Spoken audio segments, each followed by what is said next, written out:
Boom. Hey, what's up, guys? Welcome What's going in. on? What's good? What's good? What's good? What's good? All right. How we doing tonight?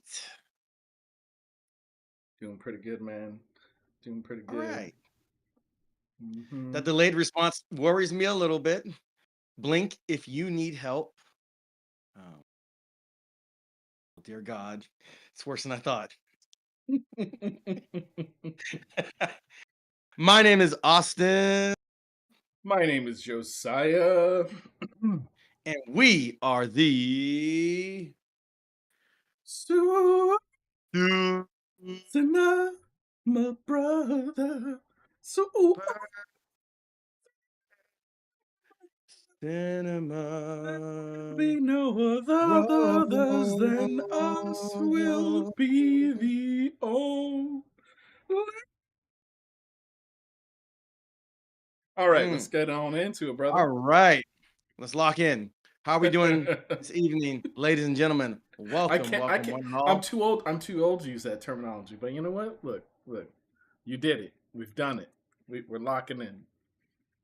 Yeah. Oh, we already got a message from Jennifer Goodwin 4810. So Ooh, excited to hear your thoughts. We're excited to yeah, hear your yeah. thoughts as well. So please Exactly. feel free to opine in the live chat. Thank you so much for joining us.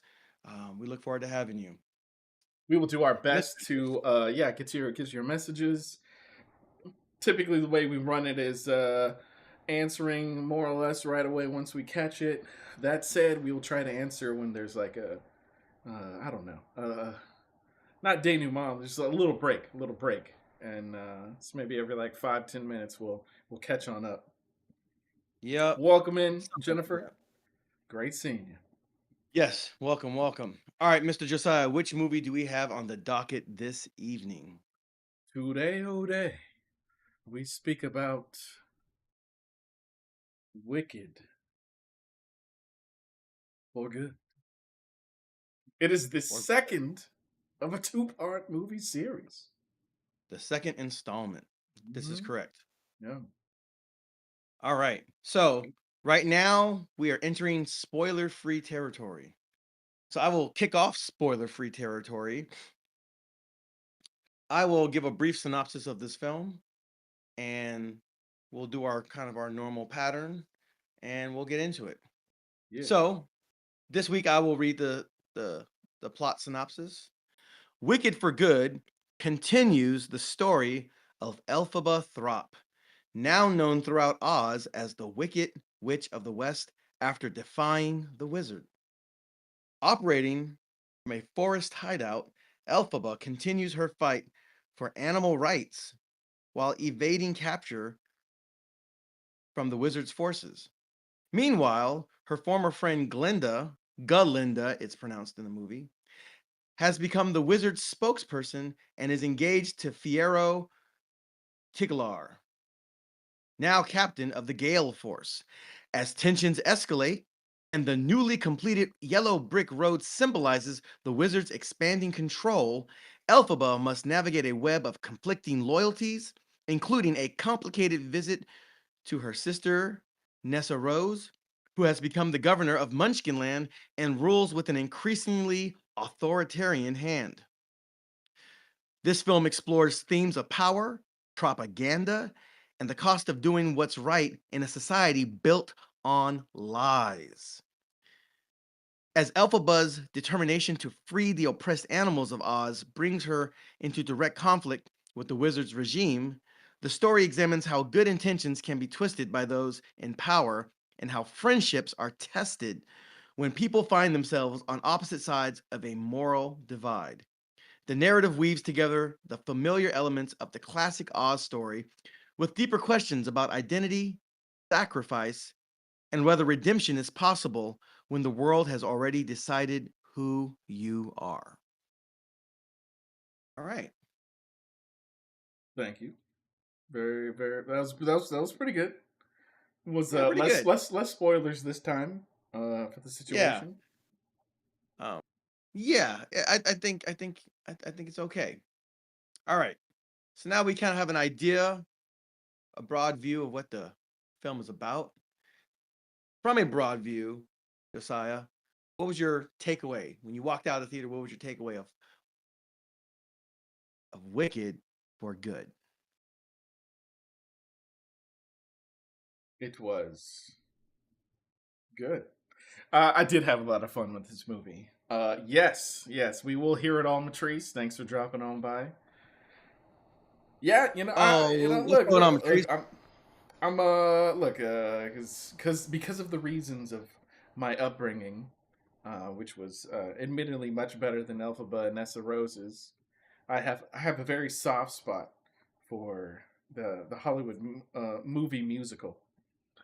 So I did wind up enjoying this film. I already liked the Broadway presentation of it, but I will not say it's a perfect film. It is not a perfect film. That said, it was fun. It did not feel like it was 2 hours and 17 minutes to me, and the things that worked about the first movie continue to work. Things got maybe a little bit choppy in the second half, but we'll cover that in a little bit. That said, Ariana Grande, Cynthia Erivo, I was captivated by their characters, their performances. They played off real amazingly with each other, and you know it's cool seeing some of the other supporting characters as well.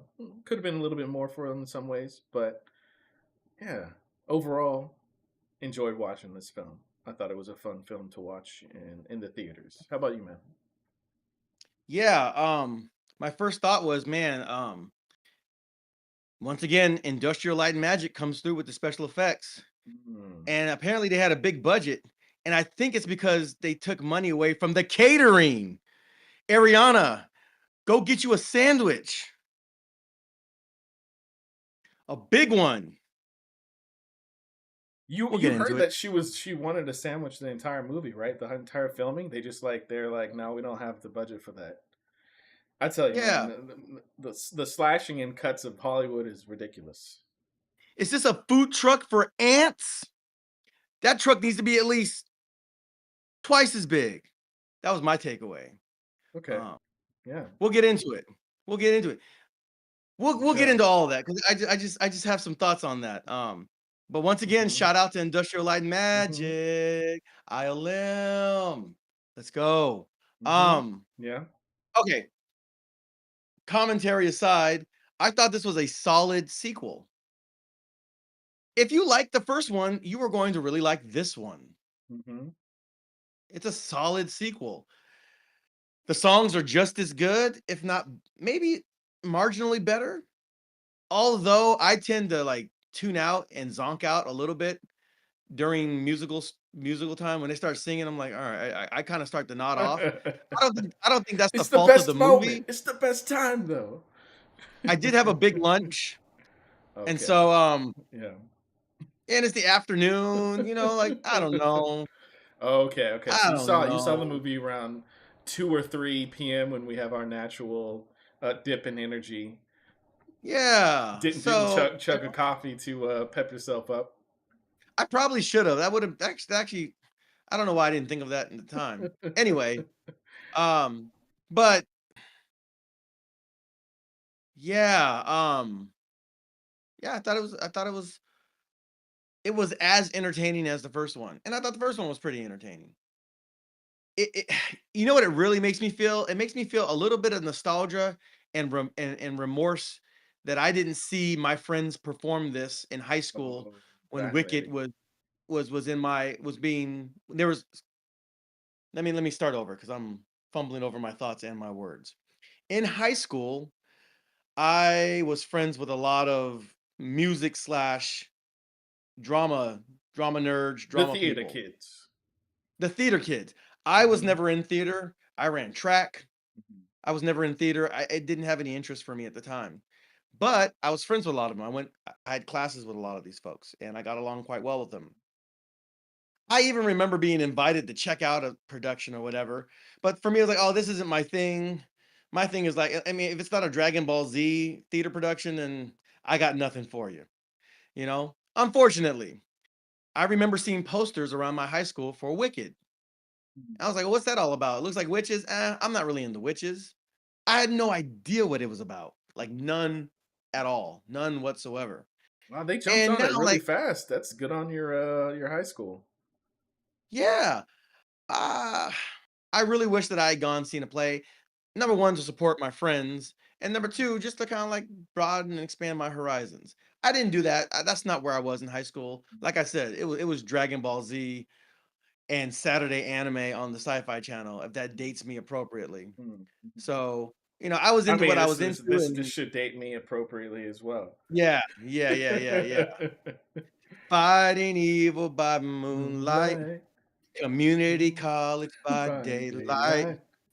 Can't be Am an I actress ever because gonna she graduate? I don't know what is I'll the do one called afterwards. She is the one called Taylor Swift. Listen, the point is, Hey. that's what I was into, and that's fine. But I'm glad that this is getting a full-on production, Hmm. and yeah, I thought it was a solid film, like kind of all the way around. It was, for a musical film, I thought it was pretty solid. We can get into kind of things that I liked. For a Um, musical? You throwing on that one? I'm just messing. it's a musical based on, was it a Broadway play? I'm sure it was. Oh yes, yeah, yeah, Yeah, 100%. I mean, it Yeah. wouldn't have gotten the theatrical release as a adaptation, a film Yeah, adaptation, if it yeah. wasn't on Broadway. If it was just Mhm. off Broadway, maybe. I think there's a couple films that were based on off Broadway plays, maybe. I'm sure there have been. I Um, mean, I don't know the technicalities of it. I mean, I feel like all of it is considered Broadway, but yeah, I'm sure there's off Broadway technically as well. Yeah. Listen, the fact that I know off Broadway is at the upper limits of my knowledge into this world. This is not my world. If you're in the comments and you know about Yeah. this, please feel Yeah. free to educate me and regale Yes, me on the yes. details of that. It's just not something that I have investigated or looked into or have Latrice, been we will get to the educated added new previously. songs. Do us a small favor. Toss us out the ones that were added because I don't remember specifically. Listen, whatever you say, I don't know what was added and what was original. Like Yeah. I will believe. I'll literally believe anything you tell me, just about within reason. Um, Yeah, Cruel so Angel Thesis could have been a little bit better, but yeah, anyways.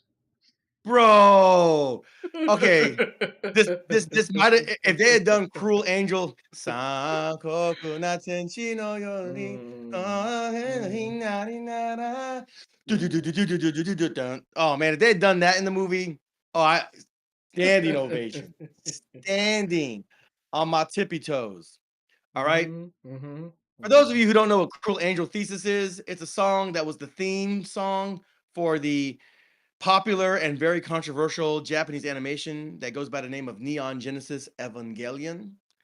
The theme song is so like upbeat Mm, and okay. aspirational for a show that is almost the exact existential opposite, that it stands in a stark contrast, and it makes it all the more memorable because of that. Mm. Uh, there's also a great video, if you can find it on YouTube, of an African American black gospel uh Oh, ensemble performing it on Japanese television. that sounds incredible. I gotta find that one. We Oh gotta my add. We god. gotta. We're gonna add in some clap effects. It seems like your claps Hang on. are removed. Hang on, say less. Hang on. Where's oh, no. That's the wrong one. Hang on. Hang on.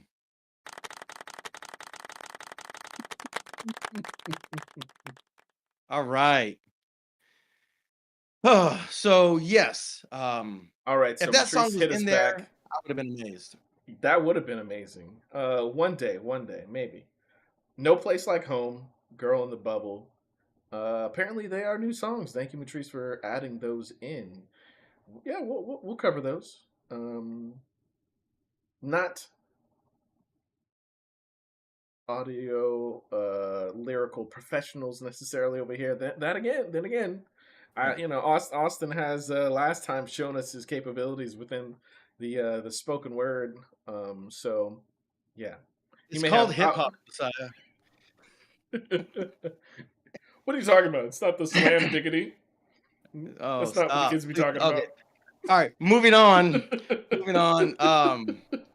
Yeah, Matrice, I just want to let you know, when it comes to the songs, I'm going to have exceedingly little to say.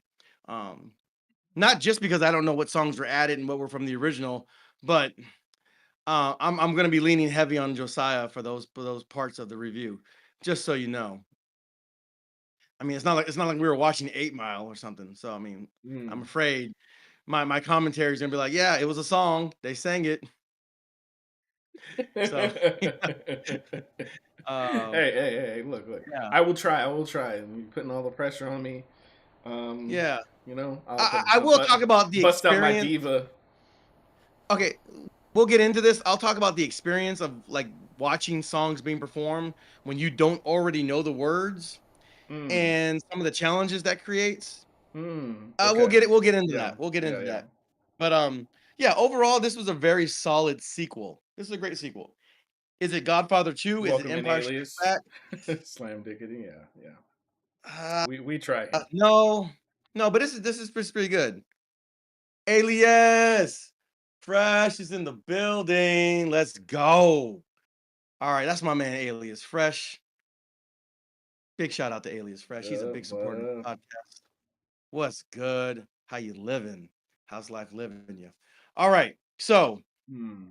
from this Okay. point on, is there anything we need to say before we go into spoiler territory? I mean, I would toss out like whether you recommend people to see this in theater or not, and you know, maybe what your IMAX 3D. Or I mean, we already talked about 3D. Only go to fully CG movies, 3D. Zootopia 2, probably Avatar. IMAX. I mean, look, why not? Why not go to the IMAX? You're gonna get the whole picture. Yeah. They So literally trim it down for other films, for other formats. right. So I specifically did not watch it in 3D. I did watch it in IMAX though. So yeah, Yeah, it was a great experience from that regard. yeah. So All right, yeah. all right. Yeah, let's get into the spoiler stuff. Let's talk about All the. right. So before we continue, this is the end of the spoiler-free portion section of our live stream podcast review. If you have not seen Wicked for Good, we encourage you to hit pause. Don't X out the window. Stay with us. Hit pause. Go see the movie at your theater of choice. Come back and join us. We'd love to have you. With that said, from this point on, it is spoiler alert. Spoiler alert. Spoiler alert. You have been warned. This is now spoiler territory. So, with that, all right, Mr. Josiah, Yeah. what did you like about this movie? Yeah, so going back to what I was saying before, specifically the performances, Ariana, Cynthia Erivo, man, there's something definitely electric, dynamic about their performances. I think they continue to surprise me, especially Ariana. Like she won me over in the first movie. Continue to surprise me with the range of emotion and performance and subtlety within her performance that she got through within this film. It didn't feel as if like she was just a pop star dropped into the movie and is there to sing songs, there to take a break during the regular acting moments. Like, no, she definitely delivered in the whole thing overall. Um, I think yes, Latrice talks about the tone of the movie being darker. That stuff was good. They continue. I mean, it's tough. It's not tough. It's almost given to them to some degree because of the music that the moments with the characters aren't able to communicate through word. They communicate through music. They continue that. Actually, some of the biggest things that I thought were successful was the overall like cinematography presentation. It really they made smart choices for like what when to cut, what type of framing to cut, close shot, medium shot, wide shot. They keep you engaged overall with the camera movement and panning, tracking with the characters. I think yeah, it's not necessarily easy to take a musical and translate it into film, and I think it does a really good job of doing that. I feel like this series, these two movies are a couple of the best movies that have been adapted from musical to the theatrical experience for specifically that reason of removing the elements that make it feel like a stage performance and injecting it with what needs to be brought, how it needs to be displayed in a movie to make it feel like it's designed for a movie. Um, yeah, I mean, look, I was engaged, throughout the movie based on, I did see the musical, so I knew where it was going, but I didn't exactly know, remember it scene to scene, shot by shot. I think the way that it was strung together is incredibly good. Um, as far as I'm trying to avoid getting into some negative things, I think the supporting cast delivered exactly what it needed to do as a supporting cast. Um, some of my gripes maybe do arise like within the actual story itself, but yeah, yet again we'll cover that a little bit later. I'll think about a few more things as we go along, but um, yeah, the songs in particular, I did wind up liking all of the songs. I'm not deeply versed in every specific song of the musical. I haven't listened to it for decades, several times a day in my life. But man, I don't think there was one song that the girls didn't perform, or guys didn't perform well. That said, I mean, well, Fiero had a few moments where I was like, maybe not as pleased, but Elphaba, Belinda, incredible. The songs that they added, yeah, not may not have been the strongest songs in the film, but they did still add what they needed to in that moment to the movie overall. They do feel, especially No Place Like Home, feels a little bit like it didn't have to be in there, but yet again, yeah, we'll bring that up more as we move forward. Yeah, wasn't bumped by anything within the special effects area. Thought it looked pretty good overall. I mean, dang. Actually, one of my favorite things of the movie is very shonen, very very guy, I guess. What girls can appreciate too. Elphaba's cape was tremendous. That thing was so well designed in this movie. Like when she moves and flies around with it, incredibly epic. And I guess that even goes for most of the costuming in general. It's cool. The theater that I go to sometimes has the costumes like presently in a case, and I got to see like the two main costumes for Elphaba and Glinda. They look real good in person, but man, all the things that they do to enhance them for the film just takes it to a whole nother tier. Uh, yeah, You, and so do you know what ILM did? They took all the footage from Man of Steel, from Zack Snyder's mm, Superman. They yeah, just copied it. They stretched it out a little bit. Control V. Put it on there we Alpha. go. Dropped right in. Yeah. Yep. Oh, we got Changed the another. colors a little bit. Changed it from red to black. Made it a little more tattered on and frayed on the edges. Mm-hmm. Boom. Mm-hmm. There we go. Let's go to lunch, guys. Yeah, Let's go to yeah, lunch. yeah. It's that Superman cape with that Batman filter. That's the combination. Mm. All right, so Jennifer says, I remember that when the musical was popular on Broadway, people mentioned that Act One, what was in the first movie, was stronger than Act Two. What are your thoughts? Hmm. I remember that as Well, well. Well, yeah, I think when we get to the negatives, we'll cover that a little bit more. I think it still is. I think this movie smoothed out that difference a lot better. But there are some story beats that still are a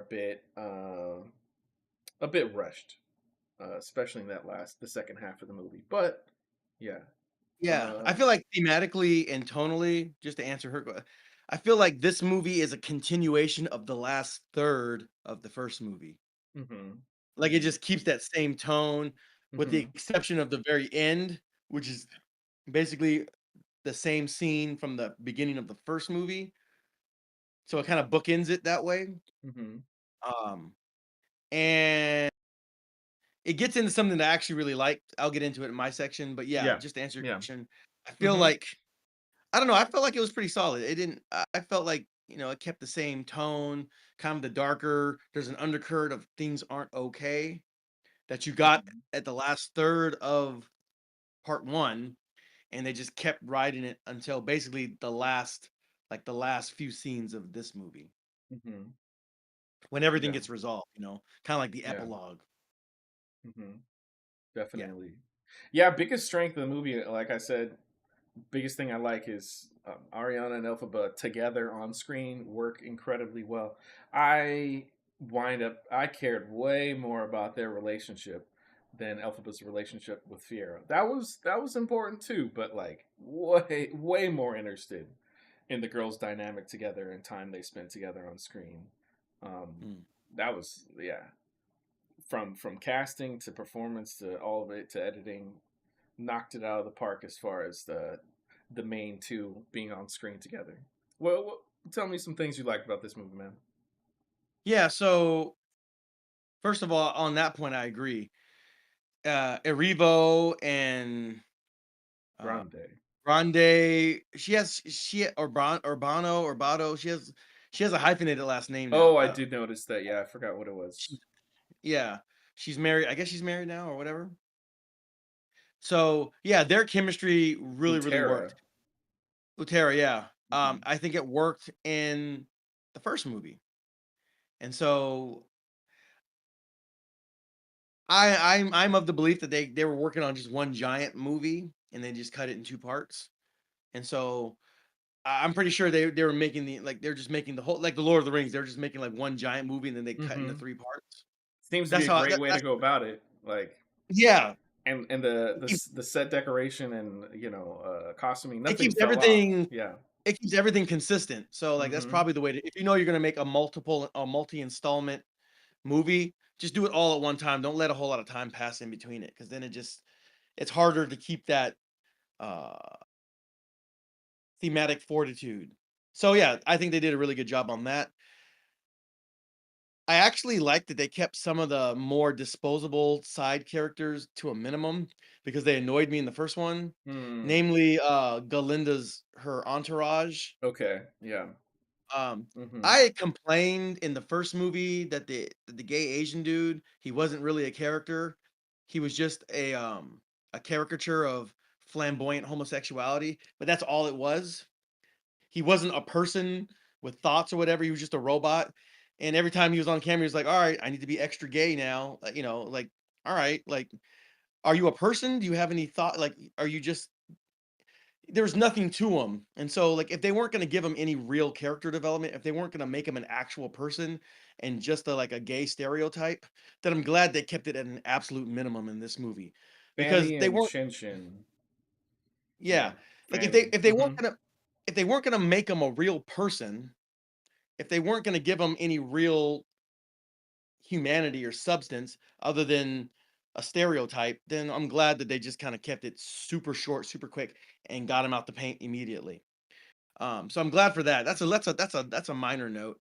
And the other girlfriend, the other girls in the entourage, they were just like it's the stereotypical I'm mean and I'm nasty because I'm friends with her and she's popular and so I'm coasting off of her popularity. And even Hmm. though she's not that mean, I'm gonna be extra mean in her place.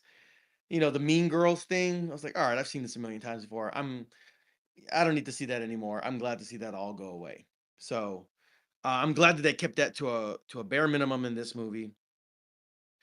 Uh, I liked I liked the flying scenes, the aerial shots of her flying around again with the Hmm. cape flowing. Hmm. There's a clear homage to Return of the Jedi when she goes flying into the forest on the little dune riders. Mm, You remember mhm, that? mhm, mhm. Clear homage to that where the monkeys are chasing her. Uh, so that was fun. I took it as a direct homage to like Return of the Jedi in Sure. Endor when they're flying around because that was one of Yeah, the most yeah, fun yeah. scenes, right? Mhm, I like that. I liked okay, so there's things that happen in the movie. There's a love triangle that forms. It's a little bit rushed, kind of, sort of. Um, but if they were gonna rush it, then if they were gonna rush the advent of it, I'm glad they rushed all of it, so that it wasn't like, oh, well, we got to mm, find a reason to make them fall in love, and then we're gonna drag that out for the rest of the movie. Like they didn't do that. mhm, It all kind of happened very, very quickly. So I was like, okay, that's cool. Um, I don't know how consistent this is with the Broadway play, with the theater production of it, but regarding the lion, it was taken as a cub, and the lion, you come to realize that the lion interpreted that rescue as a kidnapping, as an abduction, and that's what Mm, made him so mhm. fearful. Like, oh, Yeah. that's really interesting. That's an Yeah, interesting twist. it It's was. it's like the Uh-huh. law of unintended consequences Mm, playing out. She meant well, because she saw there was a problem happening. The animals were being abducted, being mhm. mistreated, and she didn't want that lion cub to be mistreated. But it turns out that her sincere, genuine, good intentions turned the lion into the fearful lion. Very, very interesting. And it gives you a sense for how much time has passed between the first movie and the second movie. Because that was a cub, and now it's a grown adult lion. I don't know if Oz time works the same as our time, but Mhm. a significant amount of time had passed. Yeah. So I thought that was interesting. That was the Cowardly Lion, played by our Yeah. guy, Coleman Domingo. Once again showing up in a movie back to back with Running Man. Oh, I know. Hmm. Yeah, like have you He's noticed that killing it. in He's killing Hollywood it. in Hollywood now and in streaming, like people like they show up in one thing and then they just start showing up like very consistently. Hmm. Hmm. Um Yeah, it's like they're very clearly like, okay, they get on one role. Maybe it's a good role, maybe it's a bad role, whatever, and then they're just consistently fed roles and cast in things. Um, yeah, so that's happening. So I find that interesting. I feel like it's more apparent than it was in the past. Hmm. Hmm. So yeah, but yeah, he this is kind of his time right now. He's in some big productions, so I'm happy for him. I like the production design. I thought it was good. Um, Again, this is a surprise to me because 'cause I've never seen the play before, but just kind of the I would almost say, like, it's not unintentional, but it feels almost unintentional backstories of, uh of the Yellow Brick Road crew, what's her name? Dorothy and Yeah, yeah, Dorothy. I didn't see that. I didn't see her dog in hand. Toto. Toto? Yeah. He Dorothy, was I mean, that he was there. I'm pretty sure he was there running around, yeah, running so away. Yeah. another thing I kinda ended up liking. Just because they didn't just so that it didn't become a distraction to the rest of the story and the plot, they never showed you who Dorothy was. Uh, Hmm. they treated her as just kinda like Matrice a agreed side. with that also. Yeah, not showing her face. Was a good Yeah, choice. because then it just becomes a distraction, then it like, "Alright, now we're going right into the Wizard of Oz," and like, "No, this is wicked." So I'm actually glad they didn't do that, and then at the end, they just kinda wave her away as she goes back into the hot air balloon. I'm like, "Okay, that's fine with that." When Hmm. she fights Elphaba, you know, I was Hmm. like, "What?" Like, there's no way this girl would beat her in a fight, but fair, it Yeah. was Well, you we come could, to yeah, find out that it's staged. exactly. We're in spoiler Yeah. territory, so we can talk about it. Yeah, yeah, Um, yeah, yeah, yeah. I just thought so it I was like maybe a that. negative for you for a second, but No, no. it's fine. Hmm. Yeah, because then they would have really had to cast somebody meaningful or famous, Sydney Sweeney or oh god, Oh somebody. no, no. There was Um, no way. There was no way she was gonna be it. somebody, whoever. Hmm. And if they race swapped them, then the whole internet would like melt down. All the servers would melt down. Mm, It'd be a big mm, stupid argument about God mhm, no who gives a crap. And mm, I'm just glad that they didn't make the world suffer through any of that. Thank you. mm. Yeah, otherwise, they had the one song come back from the end of the first movie, the duet between Ariana Grande and Cynthia Erivo, Elphaba, Glinda and and Galinda. Elphaba, yeah. Yeah. They really kept The Jeff movies, both Goldblum. the movies actually do a pretty good job of kind of continuing on songs, picking them up. It does a very, I guess, Broadway kind of a thing where, in the a song will drop off a little bit, lead into some dialogue acting, and then pick up again. That happens a few different times in the Yeah. movie. I think it's done effectively So most of the time. yeah, Jeff Goldblum he showed up just a little bit, as did Michelle Yeoh, showed up just a little bit. I think Michelle Yeoh showed up just a little bit more, but they were pretty minor roles. And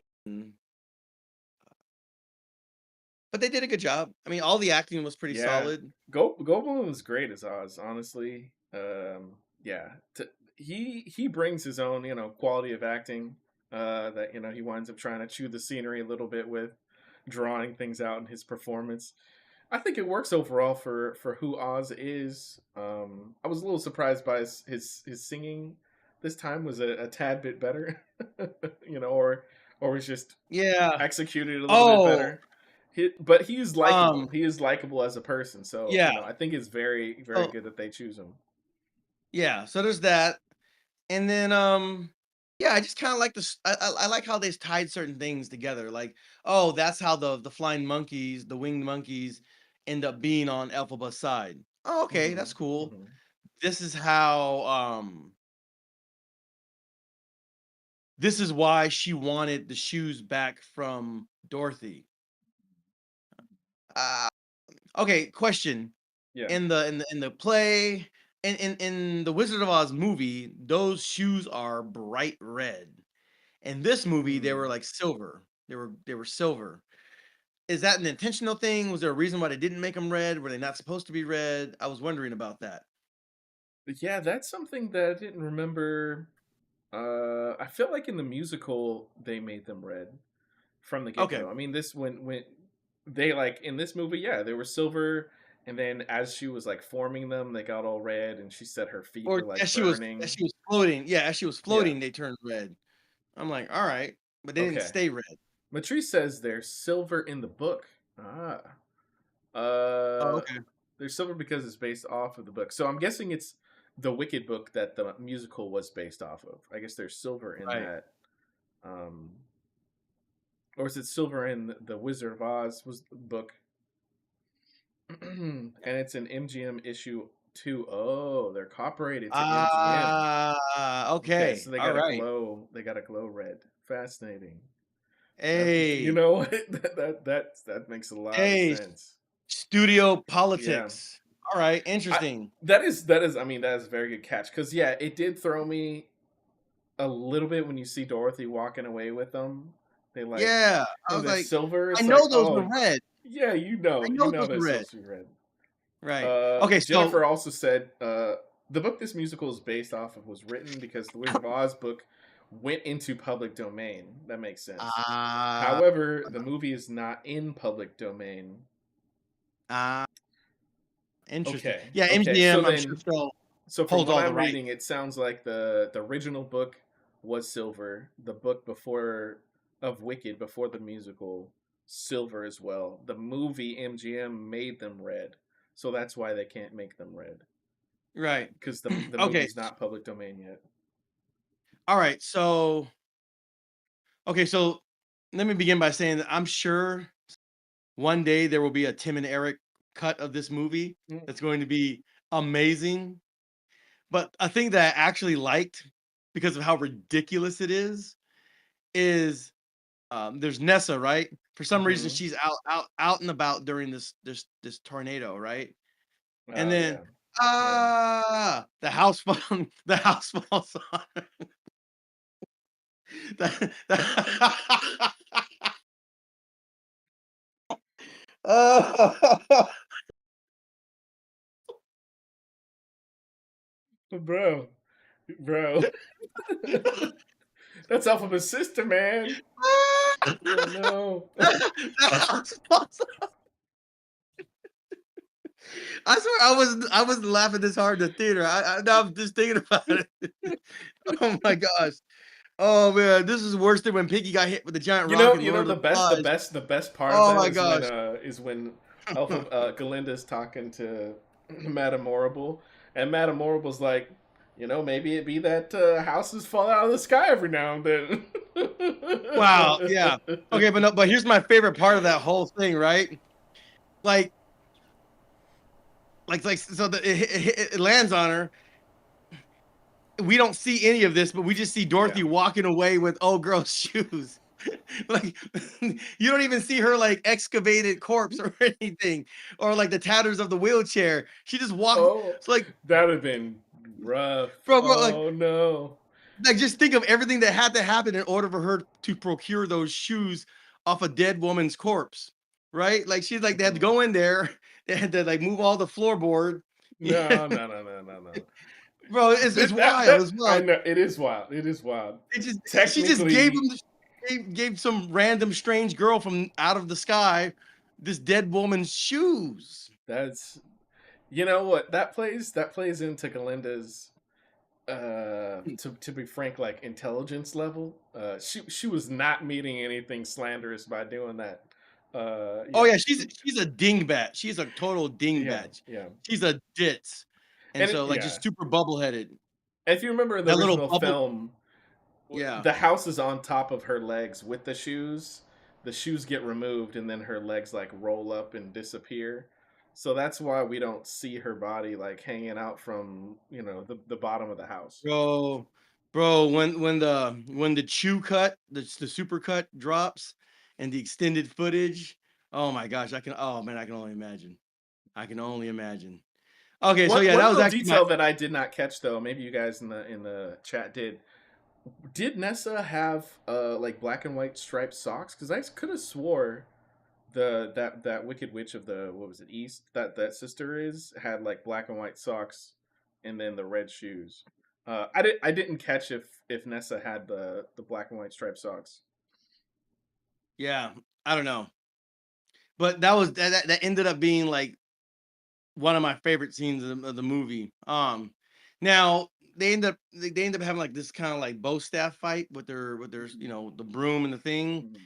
and like it was kind of silly, but it kind of made sense. Like they had to come to fisticuffs somehow, some way, and in all probability, Elphaba is gonna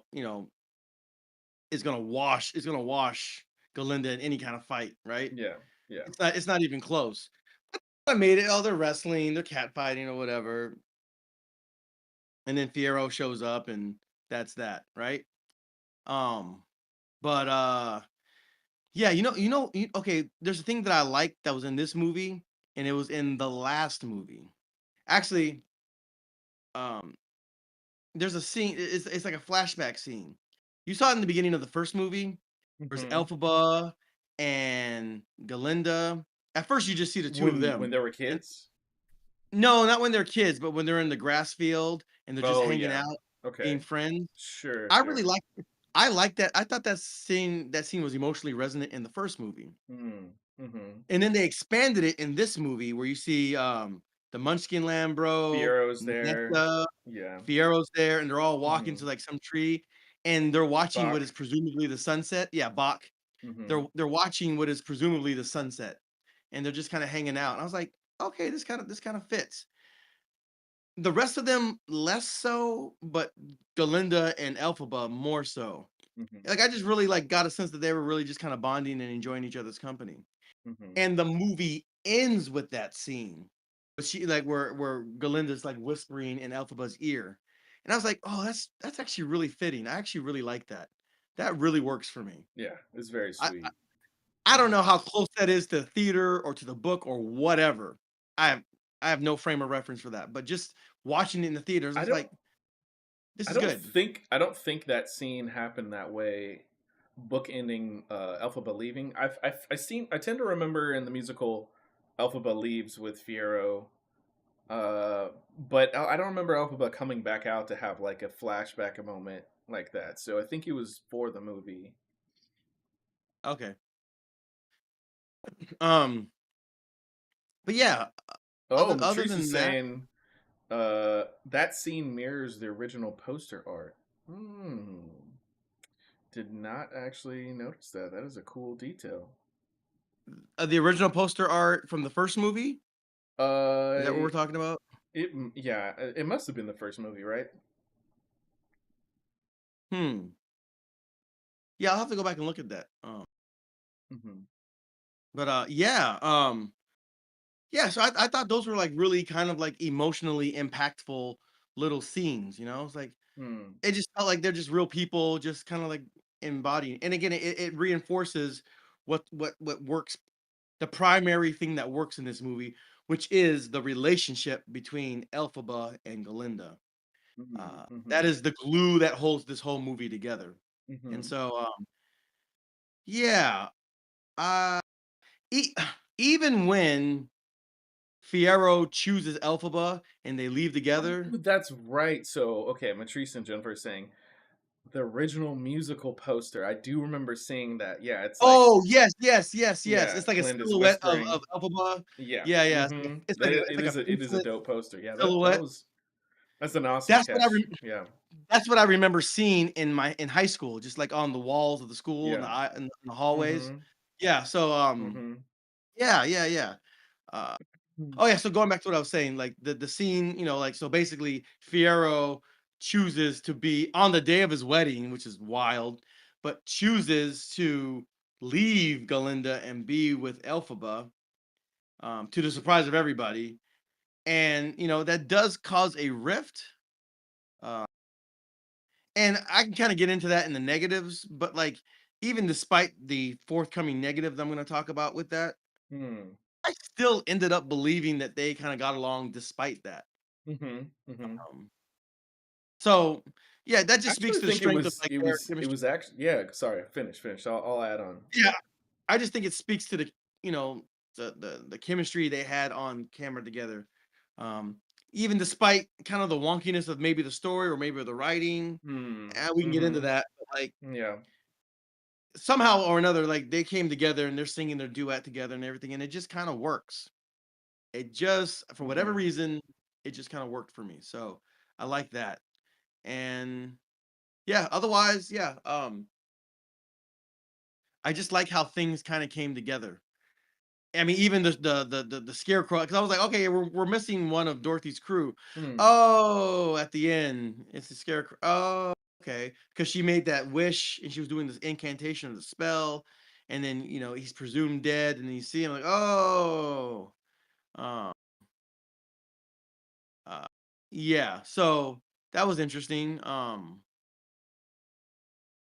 Yeah. So I almost want to say something, but I'm not going to say something. That's okay. Um, but all right, all right. You know what? I'm thinking it. Let me just say it because Uh-oh. it's on my mind. Go for it. All right, all right. Say it. He's a scarecrow, right? That means his whole body is made of straw. But her and Elphaba are still in love, and oh boy, they already consummated the relationship once while he was in Ba-dum-dum. human That's the end form. of Super Cinema Brothers. We'll see you guys later. I'm just joking. Um, yeah. Um, I, I should. He's a scarecrow. You know what? Whatever, whatever, whatever. We don't need.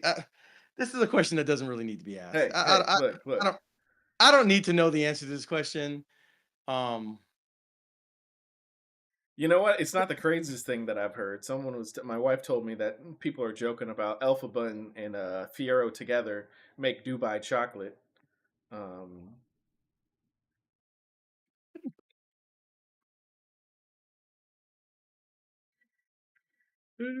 what?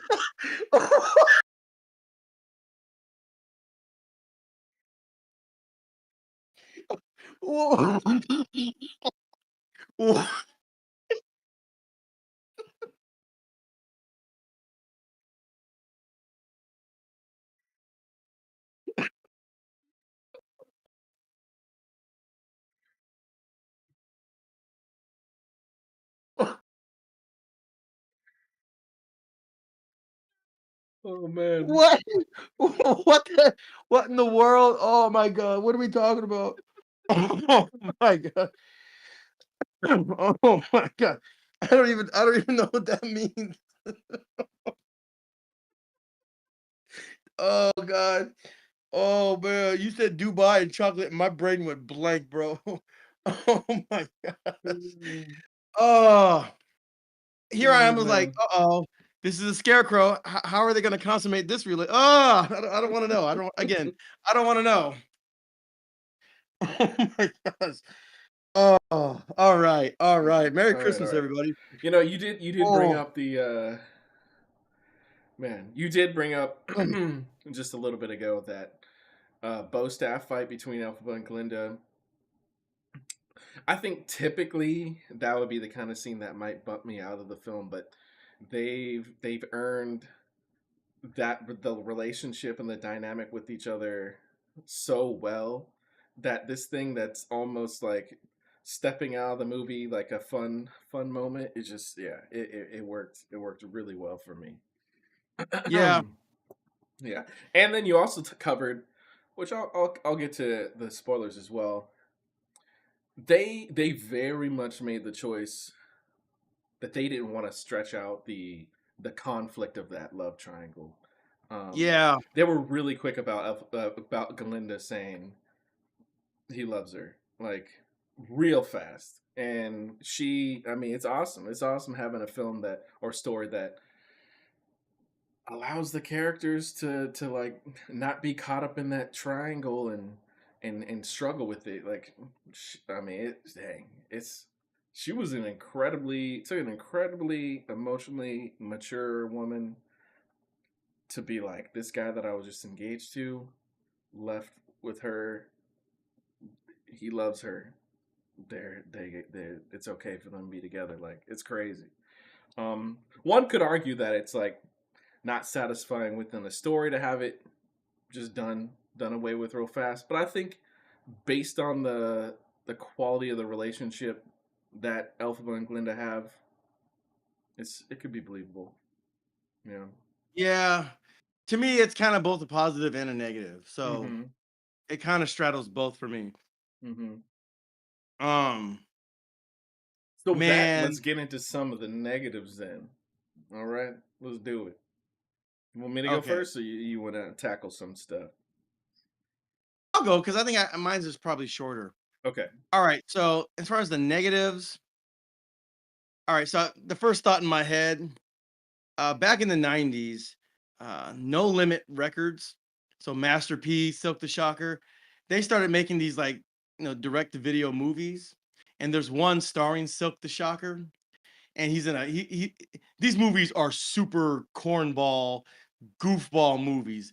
They're like so bad that they're good kind of movies. Mhm. Super low budget, just I mean, just real like community access television kind of level, right? Anyway, there's one movie where Silk the Shocker's in a car chase scene, and like he's like, it's like, and they zoom into him, and then like the car it like jumps the curb or something, and like they literally show it from like 12 different angles. The same thing. They show it from like 12 different angles. It is so cheesy. And I think they had a missed opportunity when Nessa got cramped, got flattened by the house. I would have loved it. They just boom, and then they showed it from the above angle, from below, from the side, from the diagonal. That I would have cracked up. I would have fallen out of my chair.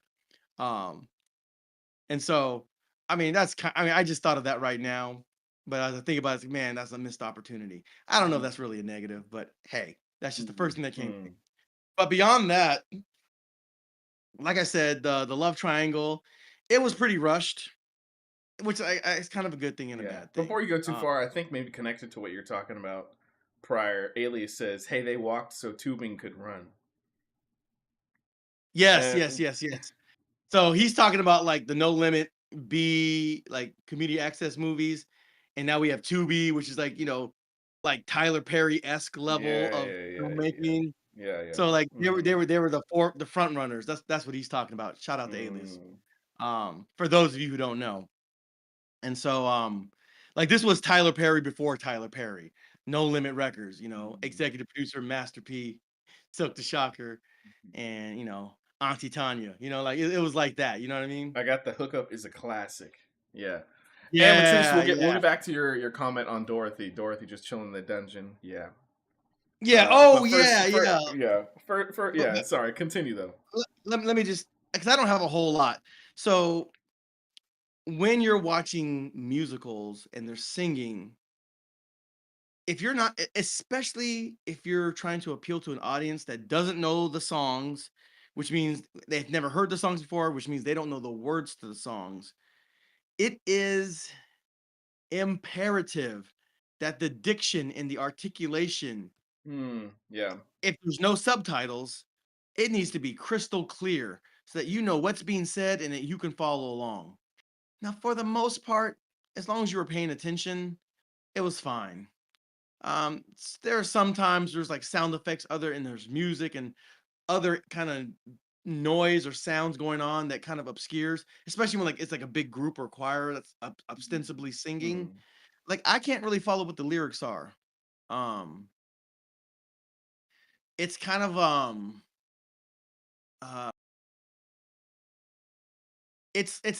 uh it's like listening to it's like listening to like two songs from Janet Jackson, right? On the one you have in the thunder and rain, I can hear your voice. Very clear, easy to understand. Mm. And then Mm. she has another song that's again another banger, you know.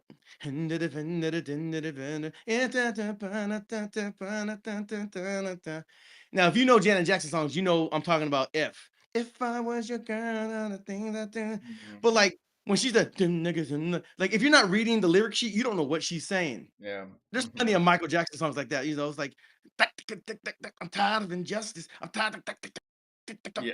Yeah.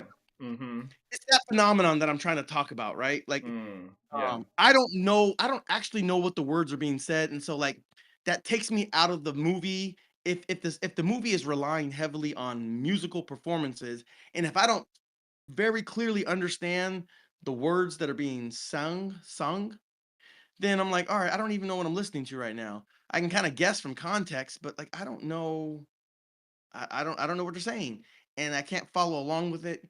And in which case, it takes me out of the movie. Mm. Mhm. So again, this is Yeah. especially true for people that didn't watch the theater, the Broadway or the theater performance of it. So that was probably my biggest negative.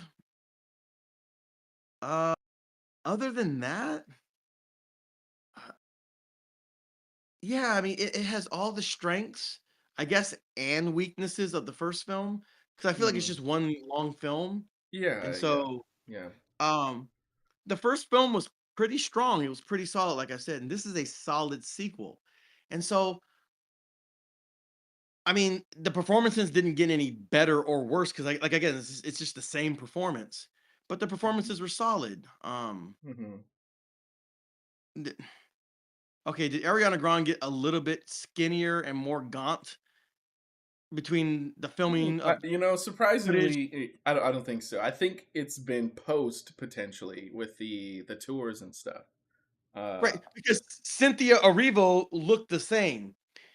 mhm. Now, if you see her doing the press junket, and if you saw, and I don't know, in your viewing, your showing of the Mhm. film, they had, you Mhm. know, they had Cynthia and they had Ariana. There's like, hey, welcome to, you know, Wicked for Good. Was that in your showing? Did they have that? It must have been, but I missed it. Yeah. So I was like, Yeah. so like Cynthia Erivo's completely bald and she's completely emaciated. She looks completely mal. I'm like, yo, Mm. we're not gonna say the A Mm. word or the B word. Um, but like man, like get these girls a Oh, cheeseburger like interesting. I think immediately. okay, yeah, Like, yeah, GLP ones, yeah. No, I understand. oh yeah, yeah, you know what? It didn't appear that way in the film. Yeah, they Not in the must have film. Ariana just a little bit, because especially it was like in her wedding dress or whatever. It's like I'm seeing a little bit of your rib cage. Like, get this girl a cheeseburger. Mhm. Alias, they said Mhm. Ozempic. Somebody made a joke online, the Wizard of Oz Zempic, Yeah, Ozempic. I heard about You that. know, like Mhm. I don't know what's going on. Because if you see them on the press junket, they, I mean, like how much does it cost to feed a movie star per month? Like, oh my gosh, like they are like they're just not eating. Like I said, the Mm. catering budget went straight to Mm. the special effects budget. Yeah, Crazy. I mean, actually, fascinatingly enough, I tend to remember. I feel like that some similar things happen with. Um, Yeah, they were even man, I saying don't the know same why thing for Michelle I don't know why I'm Yeoh. forgetting her name. Not Garner, Judy Yeah, Garland. as you, I know Judy yeah, Garland. There was some drug stuff that she went through, but there might have been yeah. some weight things that she went through as well. They said the same thing about Michelle Yeoh. They showed like a before and after picture, like before they started filming this movie, like a Mm-hmm. picture of them at some point before they started production on the first one and where Mm-hmm. they are now, and like the press junction. It's like they're totally like they Yeah. it looks like they lost an unhealthy amount of weight Hmm. to the point where it's like a legitimate health concern. And so Yeah. and I think that was starting to become a little bit evident in this movie with uh Ariana. Mm-hmm. Cynthia looked totally normal in this movie, but Ariana was just kind of on the verge of like, you need a cheeseburger, sweetheart, like Mm. immediately. And so Yeah. it, I mean, yeah. The if it had pressures been of any being in worse, Hollywood. yeah, that would have taken me out of the movie had it been any worse than it was, particularly with Sure. Ariana, Yeah. Ariana Hmm. Grande. But yeah, Which, real but quick, yeah, I Patrice mean, and Alias are talking about sing along versions. Yeah, there definitely will be a sing along version of this movie for sure. yeah, like once you know the words to the songs, they're really easy to sing along to.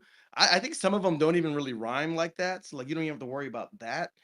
They're just, these are songs that are written for maximum vocality, part of that world, that like that Hmm. kind of songwriting.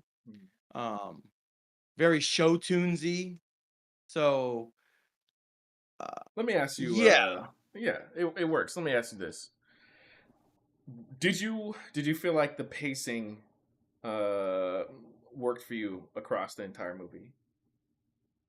Let me see. On the whole, I think it was fine. I feel like as much as I enjoyed seeing the two of them doing their duet together, I felt like I saw that already in the first movie, and that was a long duet. Right before she gets the water on her. Oh yeah, that was my other negative of the movie. Mm. Mm. The whole thing about like her getting hit with water. It's like someone just decided that, I heard that water causes her to melt. Yeah, it was a But rumor. Hmm. they didn't do anything to like in the movie to like, oh, well, maybe she did a certain spell or whatever, and the side effect of that spell, she can fly, but now she has an aversion to water, and maybe she like dipped her hand in the water, you know, some kind of scene like that to illustrate that, oh yeah, she has like a real mortal aversion to water. They didn't do anything like that, so the whole water and splashing it really seemed to have come out of nowhere.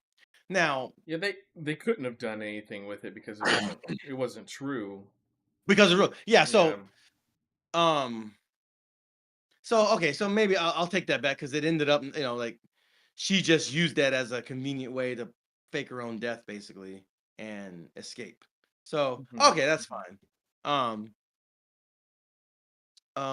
although it kind of would have been cool. Let's say like she got like, but then she survived it. So then she was kind of like she kind of had the Thanos arm post snap. You know what I mean? Oh, Hulk's, Maybe yeah, something like it's that. shriveled. Yeah, I mean, yes, I get what you mean, but yet again, it's That like would have been interesting. it's fake. Like, so it wouldn't Yeah, have happened. Yeah, that's like I'm that's saying actually one of the if main points. Mm. they made a version where it was actually true, but then she survived and she had like Thanos post snap arm Yeah, kind of thing. yeah. That would have been interesting. I don't think that was in the play or anything. And like I said, the larger point is that everything was a lie. Everything was a falsehood. It was all a fallacy. And Mm. so Hmm. ultimately, I don't have a problem with it. Um, and and again, because they didn't want to encroach upon the Wizard of Oz, the movie, that movie, showing that mountain, that whole thing. I think they just kind of like showed you the shadow silhouette, and that was that. And then, oh, you find out Jeff Goldblum was the father. Oh, Hmm. okay. Um, That yeah, that didn't bowl you over. It was just it was was just a it fun little oh, detail. okay. That's my last negative. Okay. Okay, so the CG young Jeff Oh, that Goldblum, was rough that looking. was Yeah, rough, that super rough, was. Hmm. super rough. That was Uh, like on the same level of Jeff Bridges' Clue in Tron Legacy. I'm like, wow, yeah, they must have been rushed. They had to have been rushed because we can create better, de-aged versions of characters nowadays. Bro, if they had just done the de-age version of Samuel L. Jackson of Nick Fury from Captain Marvel Oh yeah. Uh-huh. and the Academy Award for Best Film of the Year, bro, I'd have been so for it. Hey Yeah. guys, it's me. Yeah. I'm Samuel L. Jackson. I'm in Wicked. And then they just cut to the next scene. Yeah. Chef's kiss. Chef's kiss. Oh man, Mhm. that would have made me so happy. Again, there's a Tim and Eric cut of this movie, edition of this movie that's coming down somewhere. I can only hope and pray. Mhm. But yeah, those are my biggest negatives. Mhm. Um, they're not exactly nitpicks, but like they don't ruin the movie going experience. It's fine. I was more impressed with like oh, that's how we get the Cowardly Lion. That's how we get the Tin Man. What's Mhm. his Tin name? Man. Yeah. That's how we get the Tin Man. Mhm. Oh, and oh now and here's the thing. It's really interesting because like when that whole scene with her and her sister, technically it's true that Elphaba, just like technically it was true that she gave the monkeys their wings. She didn't know what she was doing, but technically she did it, and she takes ownership and accountability. And that's my favorite part of the movie. She takes she takes capital A accountability. Mm. She takes Mhm. accountability for her actions. Mhm. Mhm. This has been the Super Cinema Bros podcast.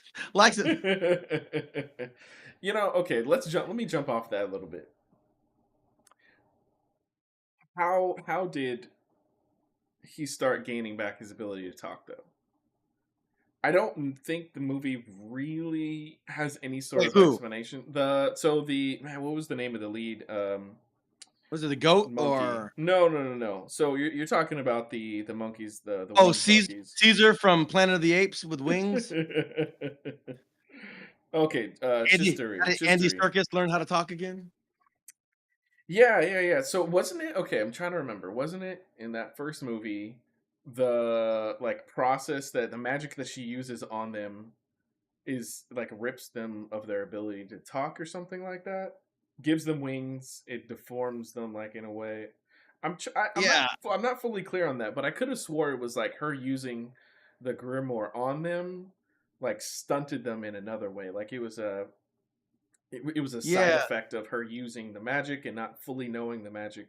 But she didn't, from what I could tell, do any more magic on him, or I don't know. I guess maybe it's just that them being freed in some level and are able to make choices on their own allow them to be able to talk again. I that was kind of fuzzy for me.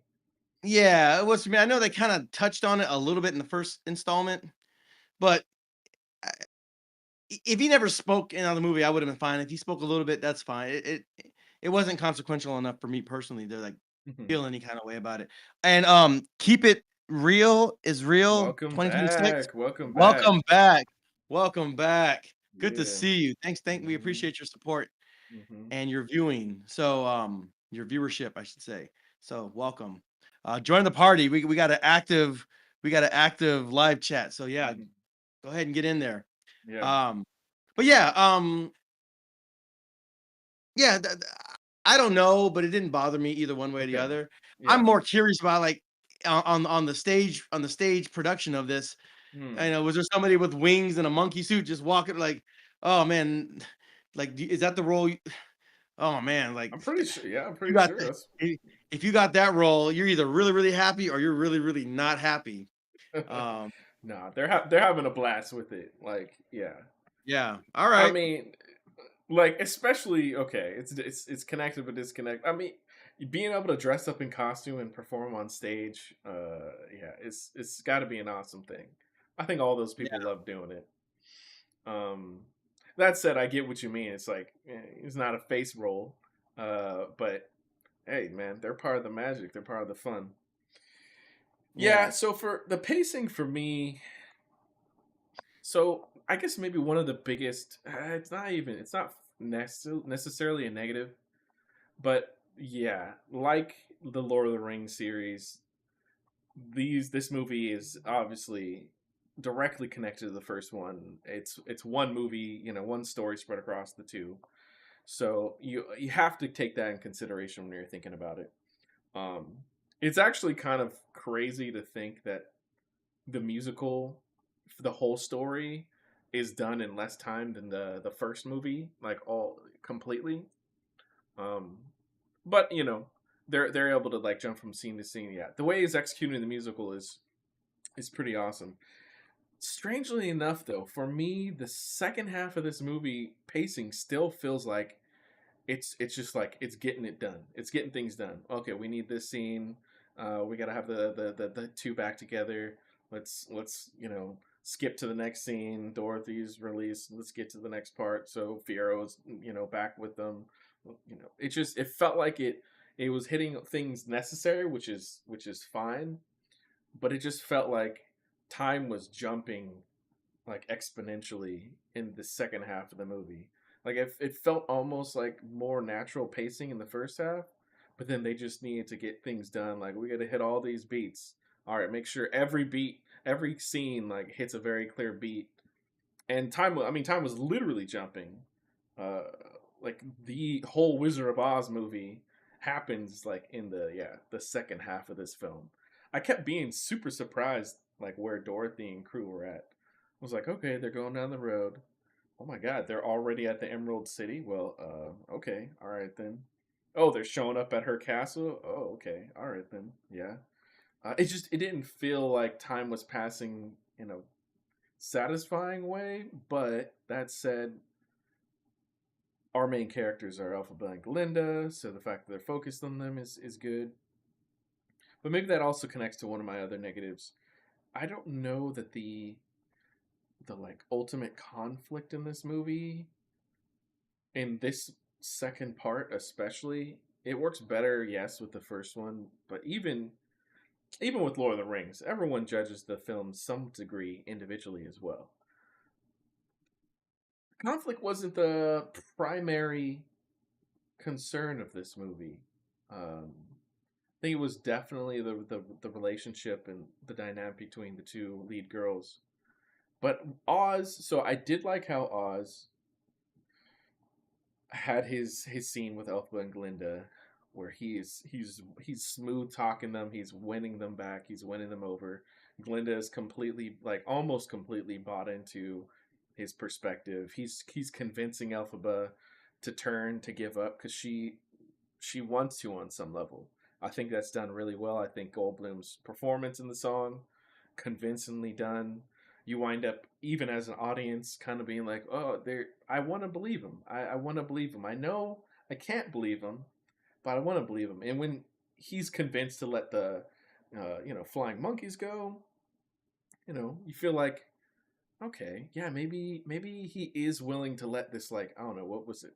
I don't remember if it was representative of racism for him. I think it is. He's able to let that go because his Yeah, I greater wasn't plan clear is. on what threat that the animals really posed. Like, I wasn't clear on that. Even in the first movie, I wasn't like, I mean, the big ones can stomp Oh, you and kill you, I guess. some Matrice is saying that that's how the musical Act 1, 2 was paced, though. 2, it does get a lot Mm. done in Act 2. Yeah, even in the musical. I mean, that is how it is. Which Glinda was not originally in the original song. Oh, so the song between Oz and Elphaba, Glinda wasn't a part of. Um, Yeah, okay. yeah, so I think it did. I think it works fine having Glinda there, and I think they chose it because they recognize that that relation is so important. So Glinda having been Glinda wants Elphaba in their relationship to be healed. She wants Yeah, everything to and be okay. Elphaba Um, doesn't assign on to what Oz is doing apart without Glinda anyway. yeah, So it kind of makes sense to see that and scene. it is good that Oz is using Glinda as a tool to get to Elphaba.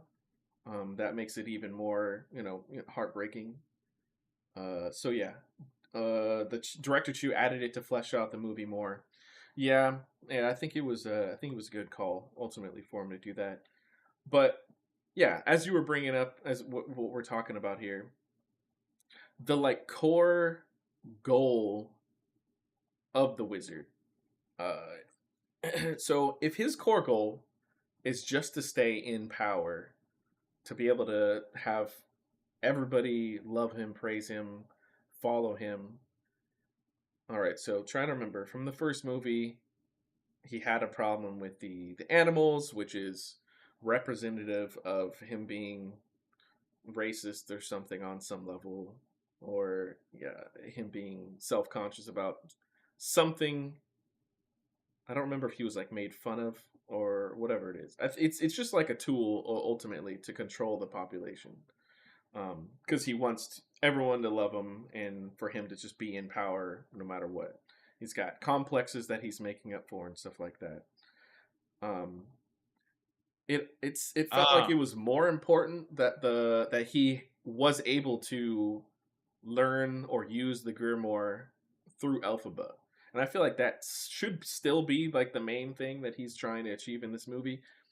I don't know that I really felt like any scenes led him closer to that goal of achieving it outside of like, yeah, he's trying to bring her in, but he's very like he smartly let the monkeys go. And yeah, ultimately I think most of my gripes are with the like story itself, which I think connect to, I think a lot of people pan the book that the musical is based off of. I've heard that the musical is like tremendously better than the book. So some of the problems that the musical has trace back to the book that was written in the the source what material. 90s or something. Not the original, but Okay. the one in the 90s. Okay. Yeah, so he lets the monkeys go but doesn't let the rest of the animals go. And I'm like, and it's exactly the thing that winds up losing Elphaba. It would have been more important for him to let all the animals go if his ultimate goal is to just get power through Elphaba through the Grimoire. Yeah. It's a stupid So, call. yeah, so Jennifer Goodwin 4810 said the animals are, pardon the pun, a scapegoat. Hang on. Mm-hmm. Wait. Hang on. Um, so let me read that again just for emphasis. Um, the animals are, to pardon the pun, a scapegoat. They serve no threat. Mm-hmm. Thank you. Thank you, Jennifer, for that. Yeah, yeah, Okay, here's my confusion with that scene. Like he had just agreed to like let the animals go, whatever, yeah, and then she finds him down there. But like yeah. he had just agreed like 5 minutes ago. Like we already know that he was like either driving the animals away or capturing them. And so she goes there and sees them. Well, yeah. I mean, that's what he was doing. That's what you were trying to get him to stop. But like, of course, he already had some of them. So like, why are you mad? Like, you have to imagine that he had some of them captive. If Mm-hmm. not there, then somewhere Mm-hmm. else. And that's Mm-hmm. why the rest of them were fleeing. Like, why are you getting so mad? Like you just asked him 2 minutes ago to free the animals, and you walk down there. It's like, oh, they're still down. Mm-hmm. Well, yeah. I mean, he has to go and get the keys. Like, it's gonna take him a couple minutes. Like, chill out. Like, that was a little weird. Yeah, it was specifically that she asked that the monkeys be set free. Now she could have also asked for those animals to be set free, but yeah, she didn't know that they were captured in the building. Um, that said, And like then, she yeah, already knows based off of the first movie what he's doing with them, and he's chasing them out of Oz. Like this is like she could yeah, have argued it better. This even the scene where with the wedding, obviously where the animals are let free, and then Oz is put into a cage by Elphaba and Fiero's there, and then Galinda shows up.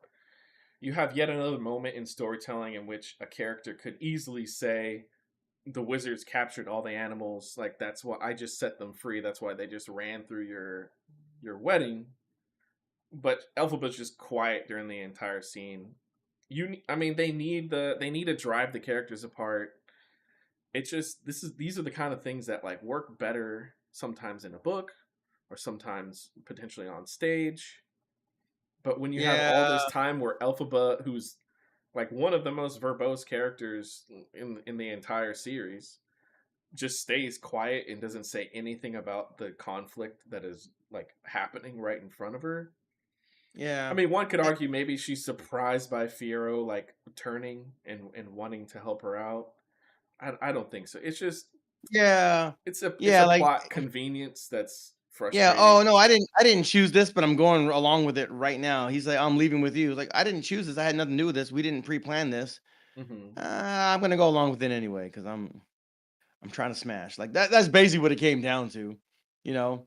Going back to the whole Which we can get animals to and in a second. But yeah, go back to the yeah, animals. yeah, Yeah. yeah. Going back to animals in the cages, so, Oz, Jeff Goldblum, he's like, "Well, some of these animals are too dangerous to let go." And my first question was, "Well, why?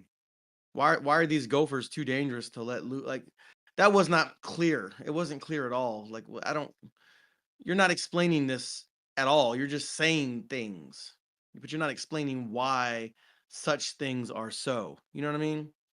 And then she gets mad and like, you know, does the, Magneto thing and breaks all the chains. Um, and to be honest, that like she could break all the chains and do all this witch magic stuff.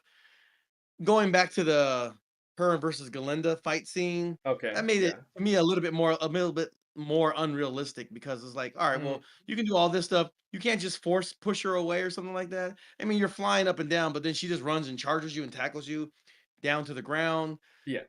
I don't know. I She's mean, not but trying to though, and it had to happen somehow. I mean, so well, it's yeah. whatever.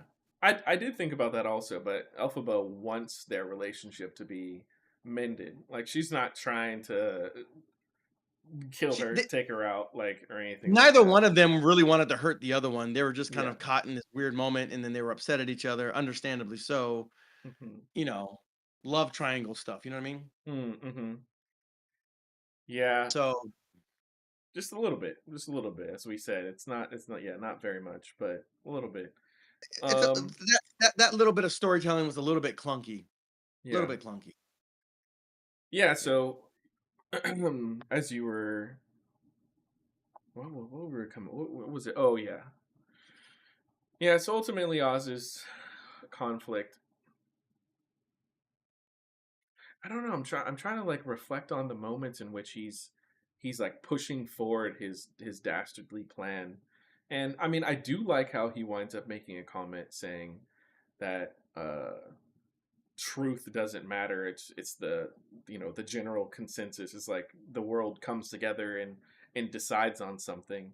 And I think that is Right. very like very timely and appropriate to even our world as well. Yeah. So State like I state do propaganda rules the day kind of thing. You know what I mean? sure, but it's more than that. It's like the audience. He basically saying like the people are going to uh, collectively agree on what they want to. He's going to try and push them in the right direction to agree with things that he wants them to, but they don't ultimately care about truth. They just Well, care about what they come to yeah. decide on.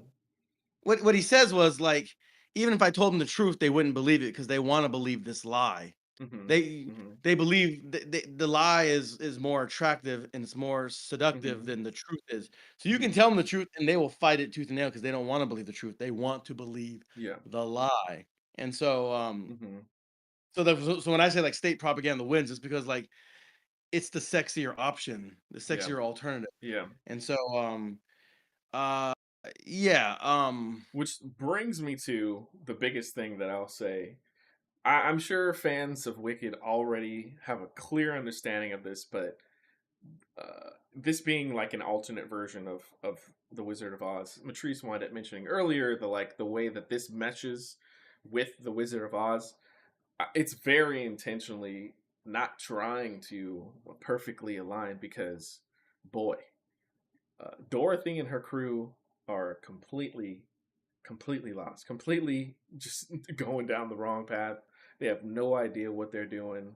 They're being gaslit and patronized the entire time. Um, all of the wind out of the in the sails of like that original movie and her journey is cut down to shreds and ribbons. It means nothing because they're not actually doing anything. Ultimately, like it's yeah. I could 100% see a fan of the original Wizard and those characters be like, I I like elements of the story like Linda and Elphaba, but the way it treats Dorothy and crew is terrible. They're mercenaries. They're just mercenaries.